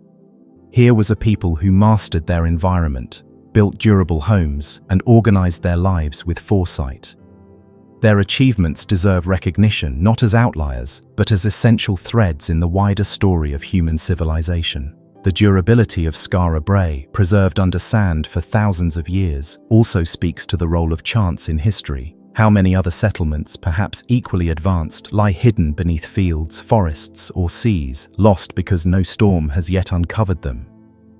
The survival of this site is a reminder of the fragility of evidence and the vast gaps in our understanding of the ancient world. Skara Brae's enduring mystery lies not in massive stones or inscrutable symbols, but in its humanity. It shows us people who valued comfort, design, and beauty within their homes. People who played games, wore ornaments, and carved patterns into stone spheres. People whose lives, though distant in time, resonate with our own desire for warmth, community, and permanence. The sands that once concealed the village inadvertently protected it, turning an ordinary place of living into an extraordinary archive of Neolithic life. Today, visitors who stand among the stone walls glimpse not only the ingenuity of ancient builders, but also the timelessness of human domestic life. Meals, conversations, laughter, and quiet work. These are the things that filled Skara Brae, and these are the things that connect us still. The site reminds us that history is not only written in monuments of power, but also in the traces of daily living. And as the sea continues its patient approach, threatening the village with eventual erosion, Skara Brae whispers an unspoken truth, that even the most advanced achievements can be fleeting, and that preservation often comes by accident rather than design. Yet while it remains, it offers a rare and precious window into a world that is at once distant and deeply familiar, an ancient community preserved long enough to challenge what we thought we knew, and to keep us searching for what else might be waiting beneath the earth. In the vast desert expanses of Saudi Arabia, where sand stretches in every direction and the horizon shimmers beneath a relentless sun, stands a formation that seems less like a natural landmark and more like a deliberate act of geometry. Two enormous sandstone halves rise from the earth, balanced gracefully on their bases. Between them runs a split so straight and precise that it looks as though some impossibly sharp blade once cut cleanly through the stone. This is the Al-Nasla split rock, a boulder so unusual that those who first encounter it often struggle to believe it was shaped by nature alone. The split itself is the most striking feature. It runs vertically, dividing the stone into two nearly identical halves. Each side appears to lean slightly inward, the divide just wide enough for a person to walk through. When the sun strikes it at certain angles, the narrow gap glows with light, further emphasizing the sense of perfection. It is this precision that makes Al-Nasla so mysterious. While erosion and geological stress can break stone in dramatic ways, rarely do they leave a cut so clean, so uniform from top to bottom, with no jagged edges or irregularities. To many visitors, the line looks more like the work of an advanced tool than the slow grind of natural processes. What deepens the puzzle is that this stone is not small. Each half rises several meters in height, weighing countless tons. They rest lightly on small stone pedestals, as if balancing delicately on tiptoe. The image has an almost surreal quality. Two massive boulders separated by a single razor-thin division, yet standing stable in a desert prone to wind and shifting sands. For centuries, travelers passing through the Tema Oasis region, where the rock is located, must have wondered what it meant and how it came to be. Adding to the intrigue are the petroglyphs etched onto its surface. Figures of animals, people, and abstract symbols are carved into the sandstone, some dating back thousands of years. Camels, horses, and stylized shapes speak of ancient communities who not only saw the rock, but considered it important enough to mark with their own expressions. These carvings do not directly explain the split, but they establish that the site was significant long before modern eyes began to question it. To those ancient people, perhaps the stone was already legendary, already woven into stories of creation, gods, or ancestors. Geologists have offered explanations, though none fully satisfy the eye. Some suggest that the split may have formed through natural faulting, where pressure within the Earth's crust forced the rock to fracture along a weak seam. Others propose that variations in temperature, intense desert heat by day, cold by night, created stress that eventually cracked the stone. A few point to the possibility of water seeping into tiny fissures, freezing in rare cold seasons and expanding until the rock split. These are plausible ideas, and yet the remarkable straightness of the divide continues to challenge them. Nature is rarely so tidy. The split looks engineered, almost too exact to be accidental. This impression has fueled speculation well beyond geology. Some enthusiasts suggest the rock may have been deliberately split by ancient people using methods we no longer understand. If so, what tool could leave such a mark thousands of years ago? Bronze chisels and stone hammers would be incapable of producing the sharpness of the division. To imagine that humans cut it is to imagine technologies far ahead of their time, perhaps even lost to history. Local traditions lend a more mythical perspective. Stories have circulated that the rock was divided by divine power, a miraculous event intended as a sign. In Islamic tradition, there are accounts of the prophet Saleh, whose people demanded a miracle, and of a she-camel emerging from stone. While the association with Al-Nasla is not universal, some locals see a parallel. A massive rock, seemingly split apart by forces beyond human means, easily invites sacred interpretation. For communities of the past, such a stone could not have been merely ordinary. Modern visitors often remark on the surreal calm of the site. Standing before the split, the desert quiet pressing in, one feels an unusual sense of precision imposed upon an otherwise rugged landscape. The effect is almost unsettling. It is one thing to encounter ruins where humans clearly shaped stone. It is another to find a natural monument that looks as though it has been cut with deliberate intent. The uncertainty, whether this is the work of nature, human hands, or something else, makes it unforgettable. Despite its visual power, Al-Nasla is curiously absent from most historical and archaeological discussions. Travel guides might mention it as a curiosity, but scholarly works rarely linger on it. Perhaps this is because it does not fit neatly into categories. It is neither a confirmed human monument nor a straightforward natural wonder. It sits uneasily in between, raising questions rather than providing answers. And in academic circles, questions without clear evidence often drift into obscurity. Yet for those who have stood between its two halves, the mystery is precisely what gives the site its meaning. The broader region of Timur, where Al-Nasla stands, is rich in history. Archaeological discoveries show it was an important oasis on ancient trade routes linking Arabia with Mesopotamia and the Levant. Inscriptions from various cultures, including Aramaic and Thamudic, have been found scattered across the area. Timur was even mentioned in Assyrian records as early as the 8th century BC, and for a time it became the residence of the Babylonian king Nabonidus in the 6th century BC. Against this backdrop, it seems almost inevitable that a formation as striking as Al-Nasla would capture attention and perhaps serve as a landmark or sacred site for travelers moving through the desert. Some researchers propose that the stone's position may have had astronomical significance. Its orientation relative to the horizon and nearby features raises the possibility that it was used to mark solar events or serve as a kind of desert calendar. While no firm evidence supports this theory, the idea is not far-fetched. Many ancient cultures used natural or modified landmarks to track the sun and stars.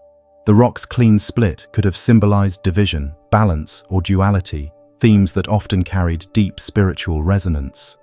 What remains most compelling, however, is the durability of the split. Decades of exposure to wind, sand, and the fierce desert climate have done little to wear away its sharpness. The line remains crisp, the two halves still poised neatly on their pedestals. If this were merely a chance fracture, one might expect weathering to soften its edges or shift the stones. Yet the division endures, as precise as ever, defying the passage of time in ways that make the mystery even more striking. Visitors often describe the experience of standing in the narrow gap between the halves.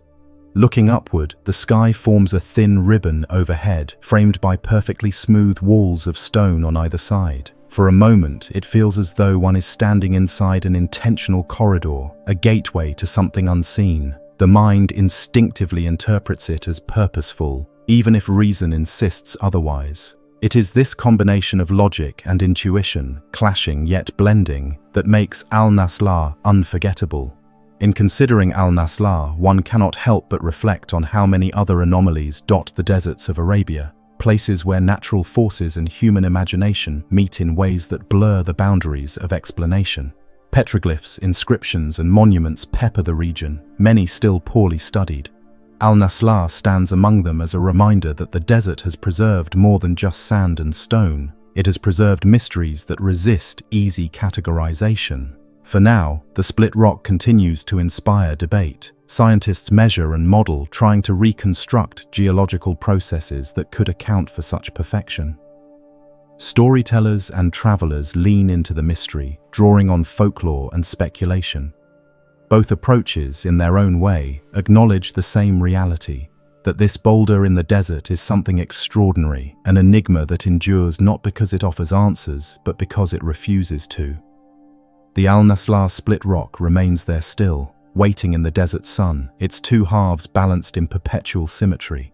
Whether it was cut by nature, by human hands, or by something we cannot yet imagine, it stands as a quiet challenge to certainty. Its precision unsettles assumptions, its endurance defies time, and its mystery invites every passerby to stop, to wonder, and to carry away questions rather than conclusions. High above the Supe Valley of coastal Peru, where the desert stretches outward in muted tones of brown and grey, lies a city that rewrites our understanding of ancient civilization.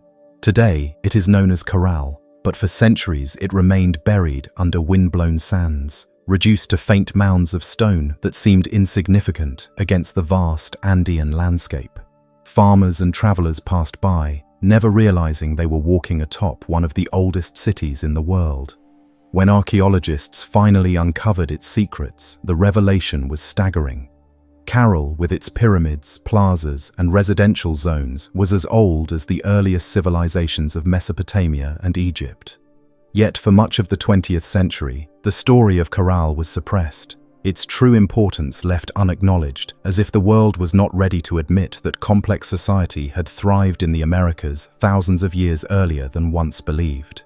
The city was first identified in 1948 by archaeologist Paul Kosok, who had been studying ancient irrigation systems and lines in Peru.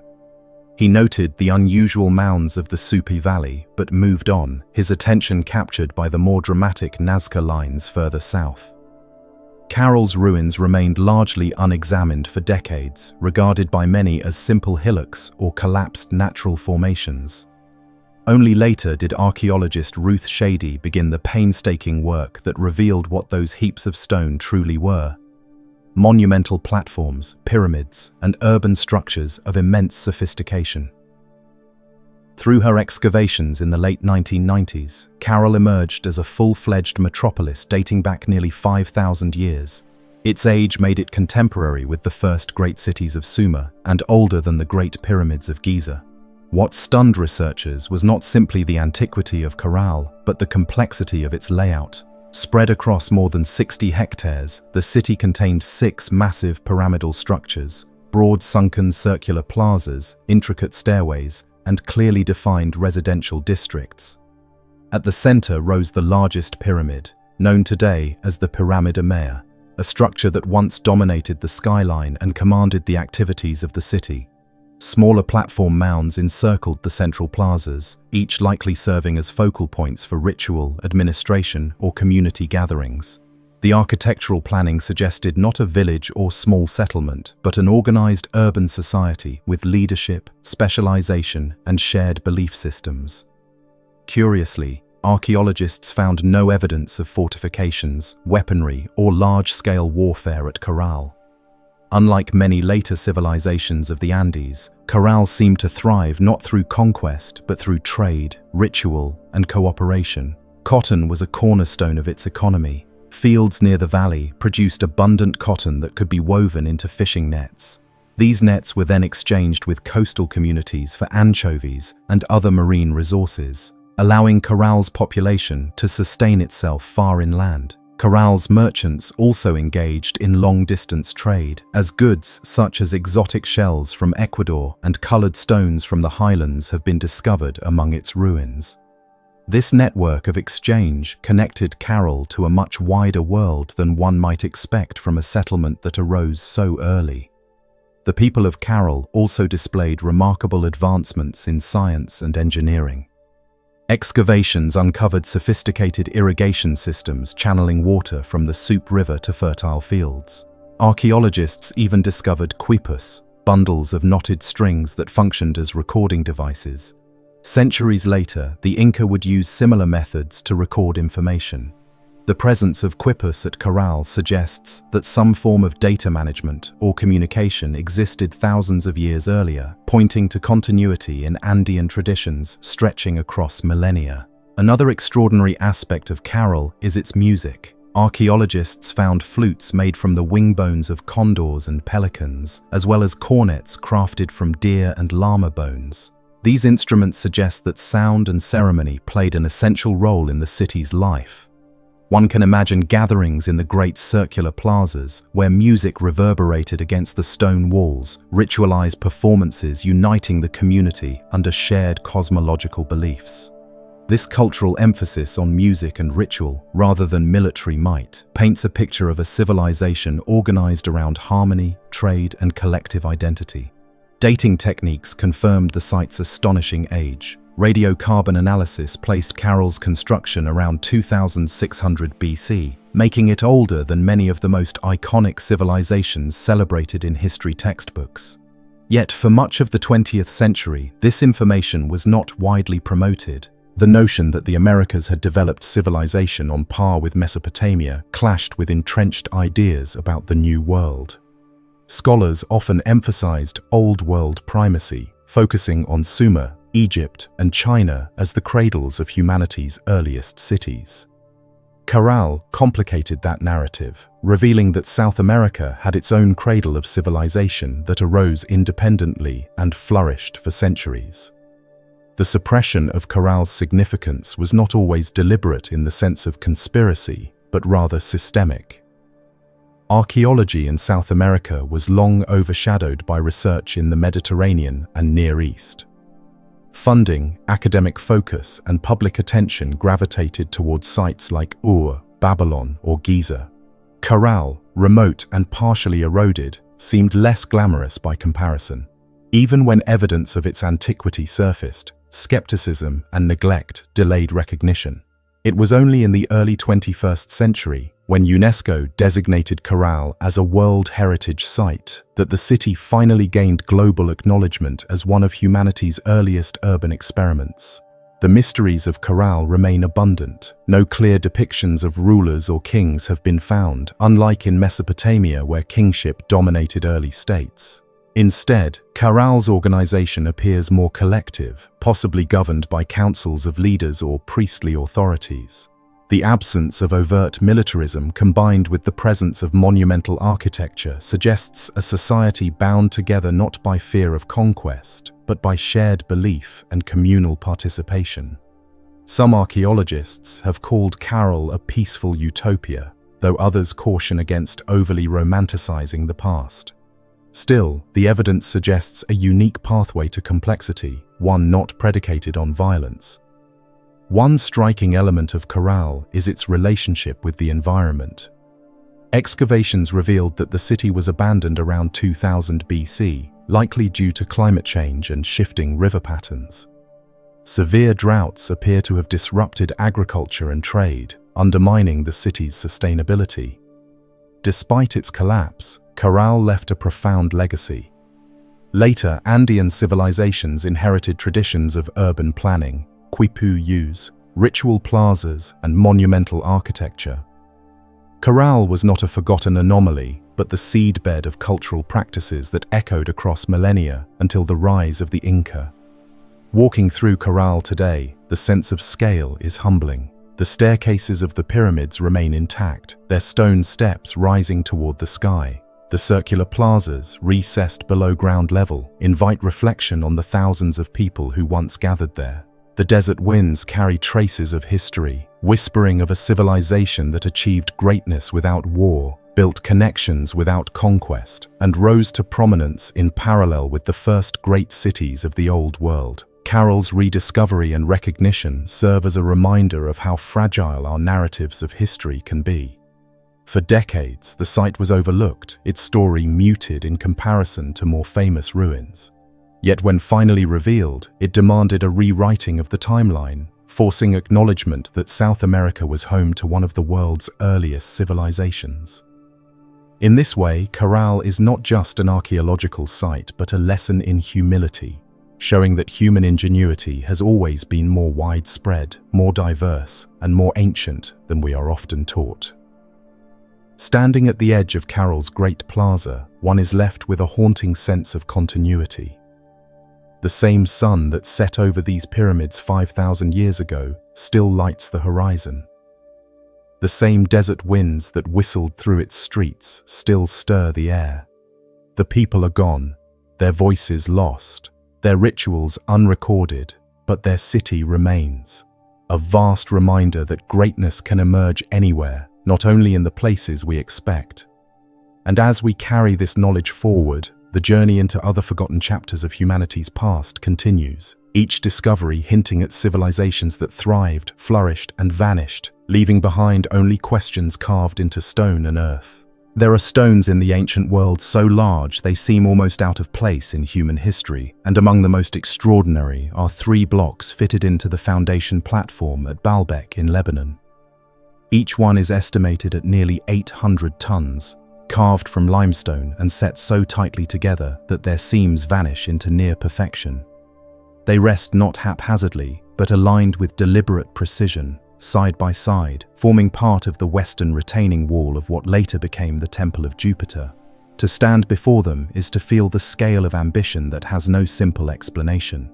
Even in the modern era, with cranes and specialized equipment, shifting such a mass across uneven terrain would be daunting. Yet here they are, not only quarried but transported and lifted into place in antiquity. The Trilithon stones have puzzled archaeologists, engineers, and visitors for centuries. Above them rise Roman columns, arches, and decorated masonry, yet beneath those remains lies this older foundation, hinting that the site's origins predate the empire often credited with its grandeur. The Romans built magnificently, but their typical methods relied on smaller blocks, arches, mortar, and concrete.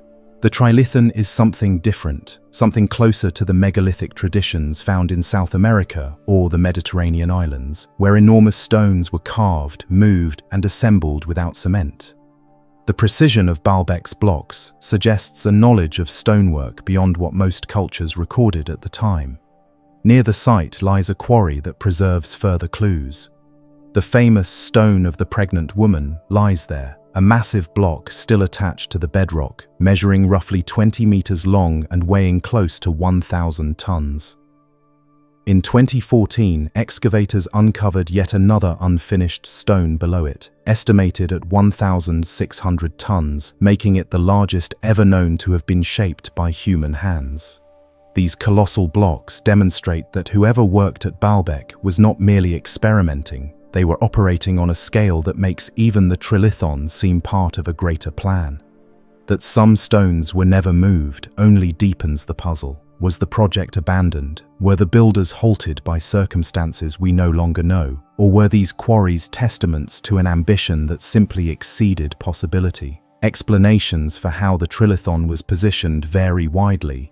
Some propose large earthen ramps, gradual inclines built of packed soil over which the stones were dragged using rollers and ropes.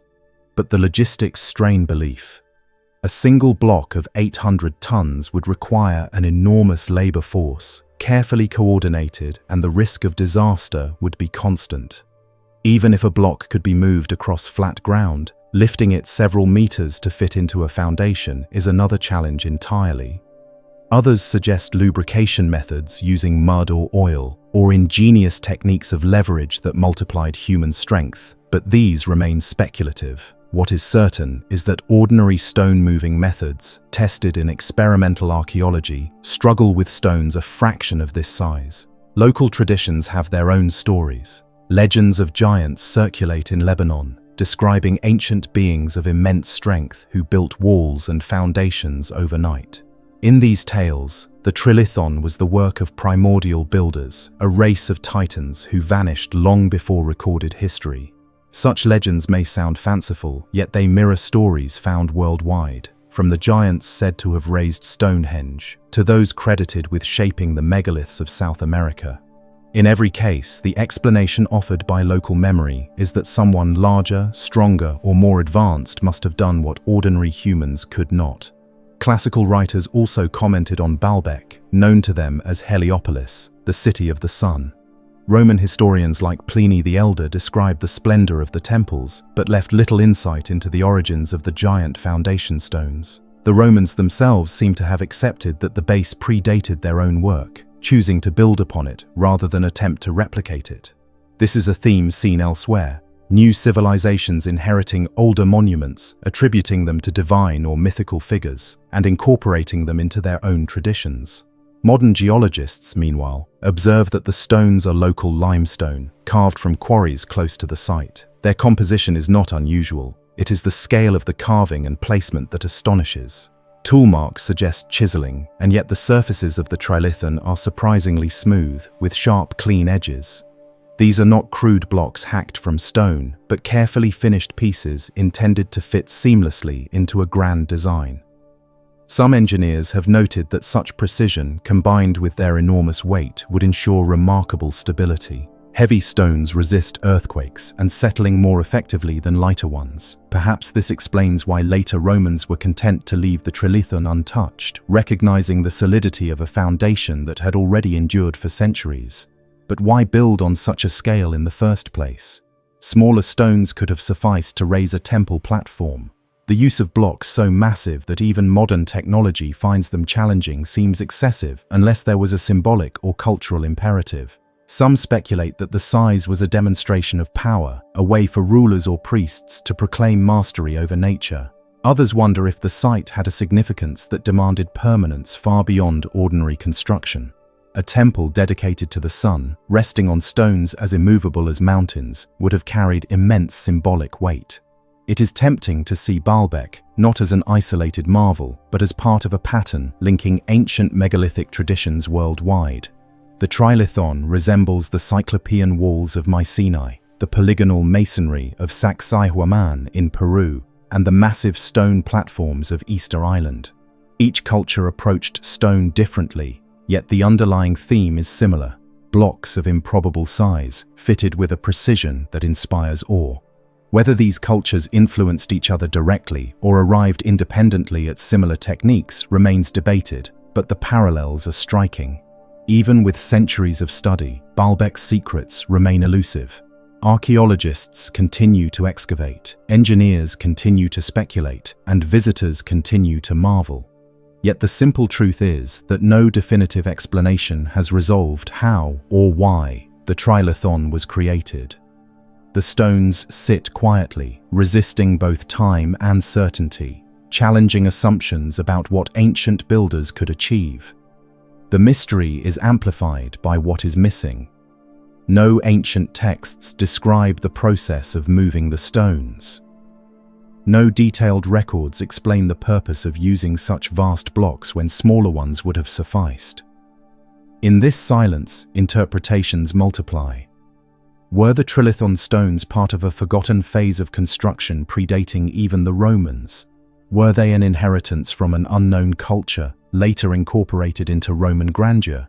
Or were they a uniquely ambitious Roman experiment in megalithic building, unmatched elsewhere in the empire? Visitors who walk along the platform today often find themselves running their hands along the seams, searching for imperfections, marveling at the smoothness of the joins. The sense of scale is overwhelming. To look up at the Roman columns above and then down at the massive foundation below is to see two different worlds of construction layered together: the ornate and the pragmatic, the decorative and the monumental. The contrast suggests a continuity of human ambition, always reaching higher, but always resting on the work of those who came before. Folklore adds another dimension. In Lebanese tradition, stories of King Solomon appear linked to Baalbek, suggesting that he commanded supernatural beings to build its foundations. Such tales reflect the site's power to inspire mythology, weaving it into narratives of kings and prophets. Whether or not Solomon ever set foot here, the association reveals how deeply Baalbek captured the imagination of later peoples. To explain the inexplicable, they turned to stories of divine command and supernatural labor. In recent decades, Baalbek has become a subject not only of archaeological research, but of popular speculation. Writers and researchers outside mainstream academia often present it as evidence of lost civilizations or advanced ancient technology. They point to the Trilithon as proof that history, as traditionally taught, overlooks capabilities that do not fit the accepted timeline. While such claims are controversial, they reflect the fascination the site continues to inspire. The stones invite speculation precisely because they resist simple answers. Standing before them, it is possible to imagine the day they were first set into place. Workers shouting commands, ropes tightening, levers straining, dust rising from the quarry road. Or perhaps, as legends suggest, something more extraordinary, a method or power no longer known to us, lost in the long sweep of time. Whatever the truth, the Trilithon remains a riddle carved in stone, one that may never be solved but continues to inspire wonder. The site of Baalbek today is layered with centuries of history, Phoenician, Greek, Roman, and beyond. Each culture added its own structures, leaving behind temples, columns, courtyards, and carvings. Yet beneath them all, unmoved and unmovable, the Trilithon waits. A foundation not just for buildings, but for questions about human possibility. They remind us that history is not always a neat progression of knowledge and technology, but a patchwork of forgotten skills, lost methods, and enduring mysteries. As day fades over the Bekaa Valley, the stones take on a different quality. Their sheer faces catch the last rays of light, glowing briefly before blending into the quiet of evening. Generations have come and gone since they were first shaped, but the Trilithon remains exactly where it was placed. No explanation has removed the sense of wonder they provoke, and perhaps none ever will. What we can say is that these immense blocks of stone are more than building material. They are statements of intent, declarations in limestone that defy time itself. From this enduring puzzle, the journey moves onward, carrying with it the questions raised by Baalbek's impossible stones and seeking answers among other places where history has left riddles carved into the earth. Deep beneath the streets of modern Malta lies a construction that should not exist. Carved entirely into limestone, descending through 3 levels of chambers, passages, and sanctuaries, the Hypogeum of Hal Saflieni is less a cave and more an entire underground city of stone. It is not simply its scale that astonishes, it is the detail, the purpose, and the atmosphere that set it apart. Here, walls curve smoothly, as though molded rather than carved, niches are placed with precision, and at its heart rests a chamber whose acoustics bend sound in ways that defy easy explanation. The first discovery came in the early years of the 20th century, when construction workers laying foundations in Paula broke through the surface and found themselves staring into a cavernous void. What they had stumbled into was not a natural hollow, but a man-made labyrinth hidden for thousands of years. As excavations proceeded, archaeologists realized they were dealing with something altogether unique. Stretching down nearly 30 feet, with an estimated construction date around 4000 BC, the Hypogeum predates the pyramids of Egypt. Its builders left no written records, no inscriptions, and no clear indication of how or why it was made. Walking inside, one notices immediately that the chambers are not haphazardly dug but carefully designed. The first level contains small rooms, thought to have served as burial spaces. The second expands into a series of interconnected halls with elaborate carvings. The third descends even deeper, into darkness that feels heavy and deliberate, as though only select initiates were ever meant to enter. The engineering required to create such a structure is staggering. Limestone is soft compared to granite, yet removing hundreds of tons of it with stone tools alone would have demanded immense labor, planning, and organization. Perhaps the most haunting space within the Hypogeum is known as the Oracle Chamber. Here, something extraordinary happens. A voice spoken within resonates at a frequency that amplifies itself through the entire complex. Even a soft chant reverberates into a deep, vibrating sound, traveling through walls and floors, affecting anyone nearby. Modern acoustic studies have confirmed that this chamber was intentionally shaped to create resonance at frequencies between 70 and 130 Hz, the range most deeply felt in the human chest. In other words, the Hypogeum was designed not just to contain people, but to control sound, to shape experience itself. The implications of this are profound. Archaeologists suggest the chamber may have been used for rituals involving chanting or drumming, where the sound would alter perception and create a sense of transcendence. Visitors in modern experiments have reported feelings of disorientation, heightened awareness, or deep calm after prolonged exposure to the resonance. Whether intentional or coincidental, the effect is undeniable. In an age without electronics, the builders of the Hypogeum had mastered a form of sonic architecture, embedding their knowledge in stone. The walls add further mystery. In some chambers, red ochre spirals and patterns decorate the limestone, their paint surviving thousands of years. Spirals recur across many ancient cultures, often associated with cycles of life, death, and rebirth. To see them here, deep underground, suggests that the Hypogeum was more than a burial site. It was likely a place of initiation, of ceremony, of connection with forces the builders considered sacred. The combination of art, architecture, and acoustics implies a level of sophistication rarely acknowledged for such an early era.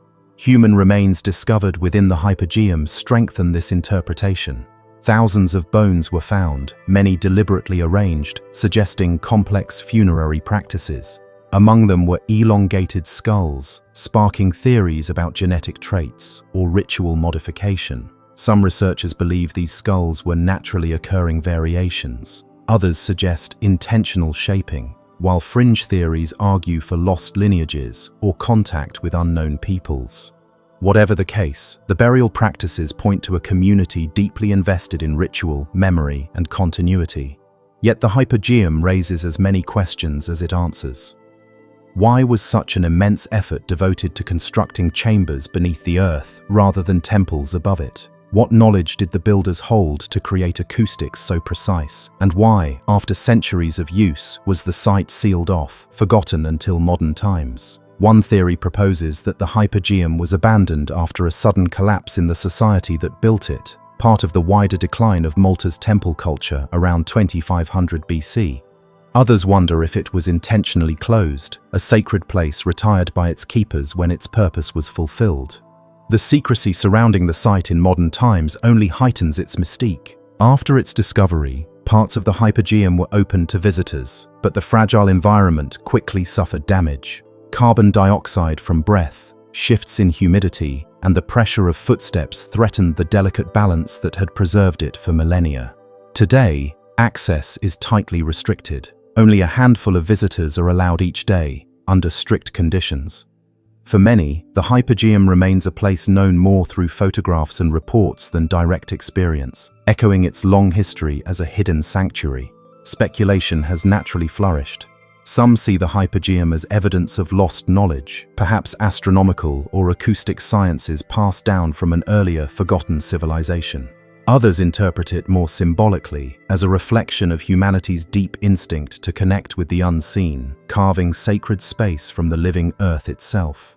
Its placement beneath ground level may symbolize descent into the underworld, a journey shared across mythologies worldwide. Whether literal or metaphorical, the Hypogeum embodies the human urge to reach beyond ordinary life, to transform stone into a threshold between worlds. What is most striking, however, is how little the site fits into neat categories. It is not a tomb in the conventional sense, though the dead were placed there. It is not a temple in the open-air tradition, though rituals clearly occurred. It is a hybrid, an underground sanctuary where death, sound, and art intertwined. Such complexity challenges our assumptions about early societies. Far from primitive, the builders of Hal Saflieni possessed not only technical skill, but an abstract, symbolic imagination as well.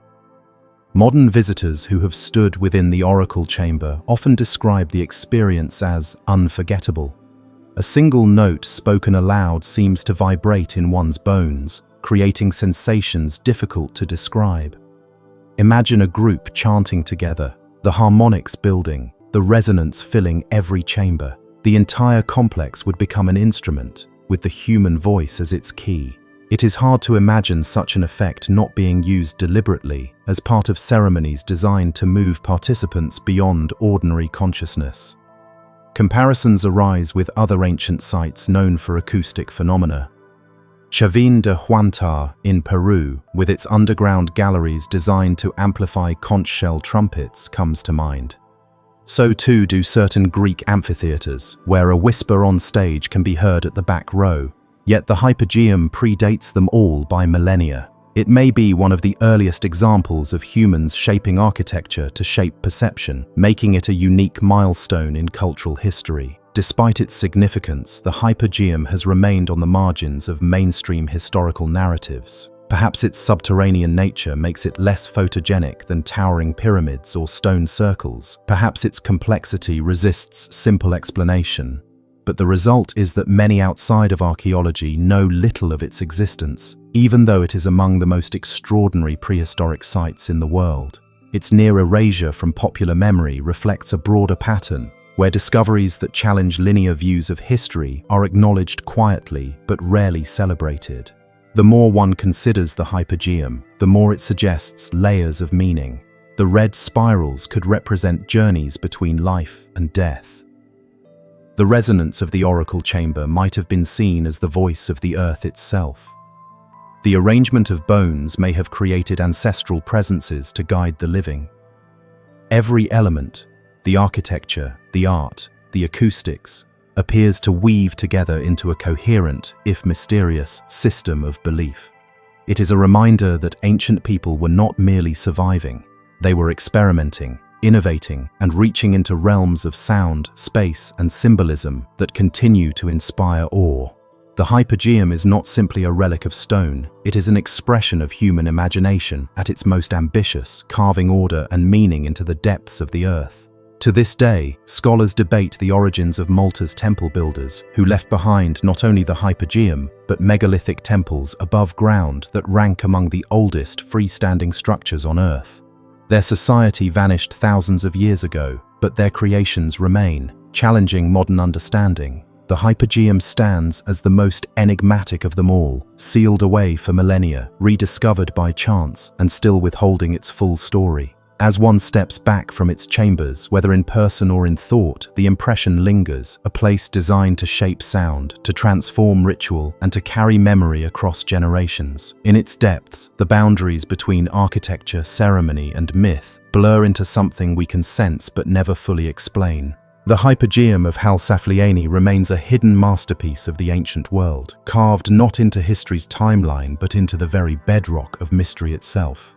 From here, the journey continues, carrying forward the questions left by this subterranean sanctuary, and seeking the next place where human hands shaped stone in ways we are still striving to understand. In the middle of the 16th century, a manuscript began a journey that would span oceans, courts, wars, and centuries of obscurity before resurfacing in a place far from where it had first been created. This was the Codex Mendoza, an illustrated record of the Aztec world, painted on European paper but drawn in the unmistakable style of Nahua scribes. Within its pages, the history of rulers, the tribute of conquered provinces, and even the upbringing of children in Tenochtitlan were preserved in vibrant images and explanatory notes. Its creation was meant as both a window into Aztec society and a political tool, a book designed to speak directly to the Spanish crown. Yet instead of arriving promptly in the hands of Charles V, the manuscript was stolen at sea, passed secretly between owners, and locked away for centuries, as if history itself had conspired to suppress its voice. To understand why the Codex Mendoza is so unusual, one must first picture its origins. Around the year 1541, Viceroy Antonio de Mendoza, the first Viceroy of New Spain, commissioned the Codex to provide King Charles V with a record of the Aztec Empire. The timing was significant. Barely 2 decades had passed since the fall of Tenochtitlan in 1521, when Hernán Cortés and his allies overthrew the empire. The Spanish administration was still consolidating power, struggling to understand and control a complex society that had flourished for centuries. Mendoza knew that presenting the king with an authoritative account of the Aztecs' history, economy, and culture would both demonstrate his effectiveness as governor and provide invaluable intelligence to the crown. The work was given to indigenous scribes, men trained in the pictorial tradition of Aztec codices. Using European paper but their own stylistic vocabulary, they created a book of striking clarity. The manuscript consists of 71 folios, filled with colorful illustrations accompanied by Spanish annotations, likely added by a translator working closely with the scribes. The result is a hybrid document, indigenous in form, European in material, and colonial in purpose. Its survival allows us a rare glimpse of how Aztec knowledge was reshaped, but not erased, under colonial oversight. The Codex is divided into 3 major sections. The first recounts the dynastic history of Tenochtitlan, beginning with its founding in 1325 and continuing through the reigns of its rulers. Images depict conquests, marriages, and coronations, each marked with glyphs identifying names and dates. This section reads like a visual chronicle, offering the Spanish crown an overview of how power had been established and expanded. The second section details the tribute system, perhaps the most valuable information from a colonial perspective. Page after page records the goods demanded from conquered provinces: textiles, feathers, cacao, maize, precious stones, jaguar pelts, and elaborate warrior costumes. Each image is precise, often with quantities indicated, leaving little doubt about the organizational skill required to maintain such an empire. For the Spanish, this was not just history, it was a blueprint for taxation and control. The third section turns inward, illustrating aspects of daily life, particularly the upbringing of children. These images are startlingly intimate, scenes of boys being taught to fish, girls learning to weave, and punishments administered for laziness or disobedience. In some folios, parents place maguey thorns into children's skin as discipline, or hold them over smoke as correction. To European readers, these images revealed the rigor of Aztec social training, while for modern scholars they offer a rare record of education and household practices seldom preserved in archaeological remains. When the Codex was completed, it was entrusted to a ship bound for Spain. But here, history took a strange turn. The vessel was captured by French privateers, and the manuscript fell into foreign hands. Instead of reaching Charles V, it was carried to France, eventually entering the collection of André Thevet, a cosmographer to the French king. Thevet signed his name inside, and his marginal notes still remain. From there, the manuscript passed quietly through private hands, hidden away from the empire that had commissioned it. For centuries, the Codex remained largely unknown, an extraordinary record of Aztec civilization forgotten in European collections. It was not until the 17th century that the manuscript surfaced in England. At some point, it entered the library of John Selden, a renowned jurist and scholar.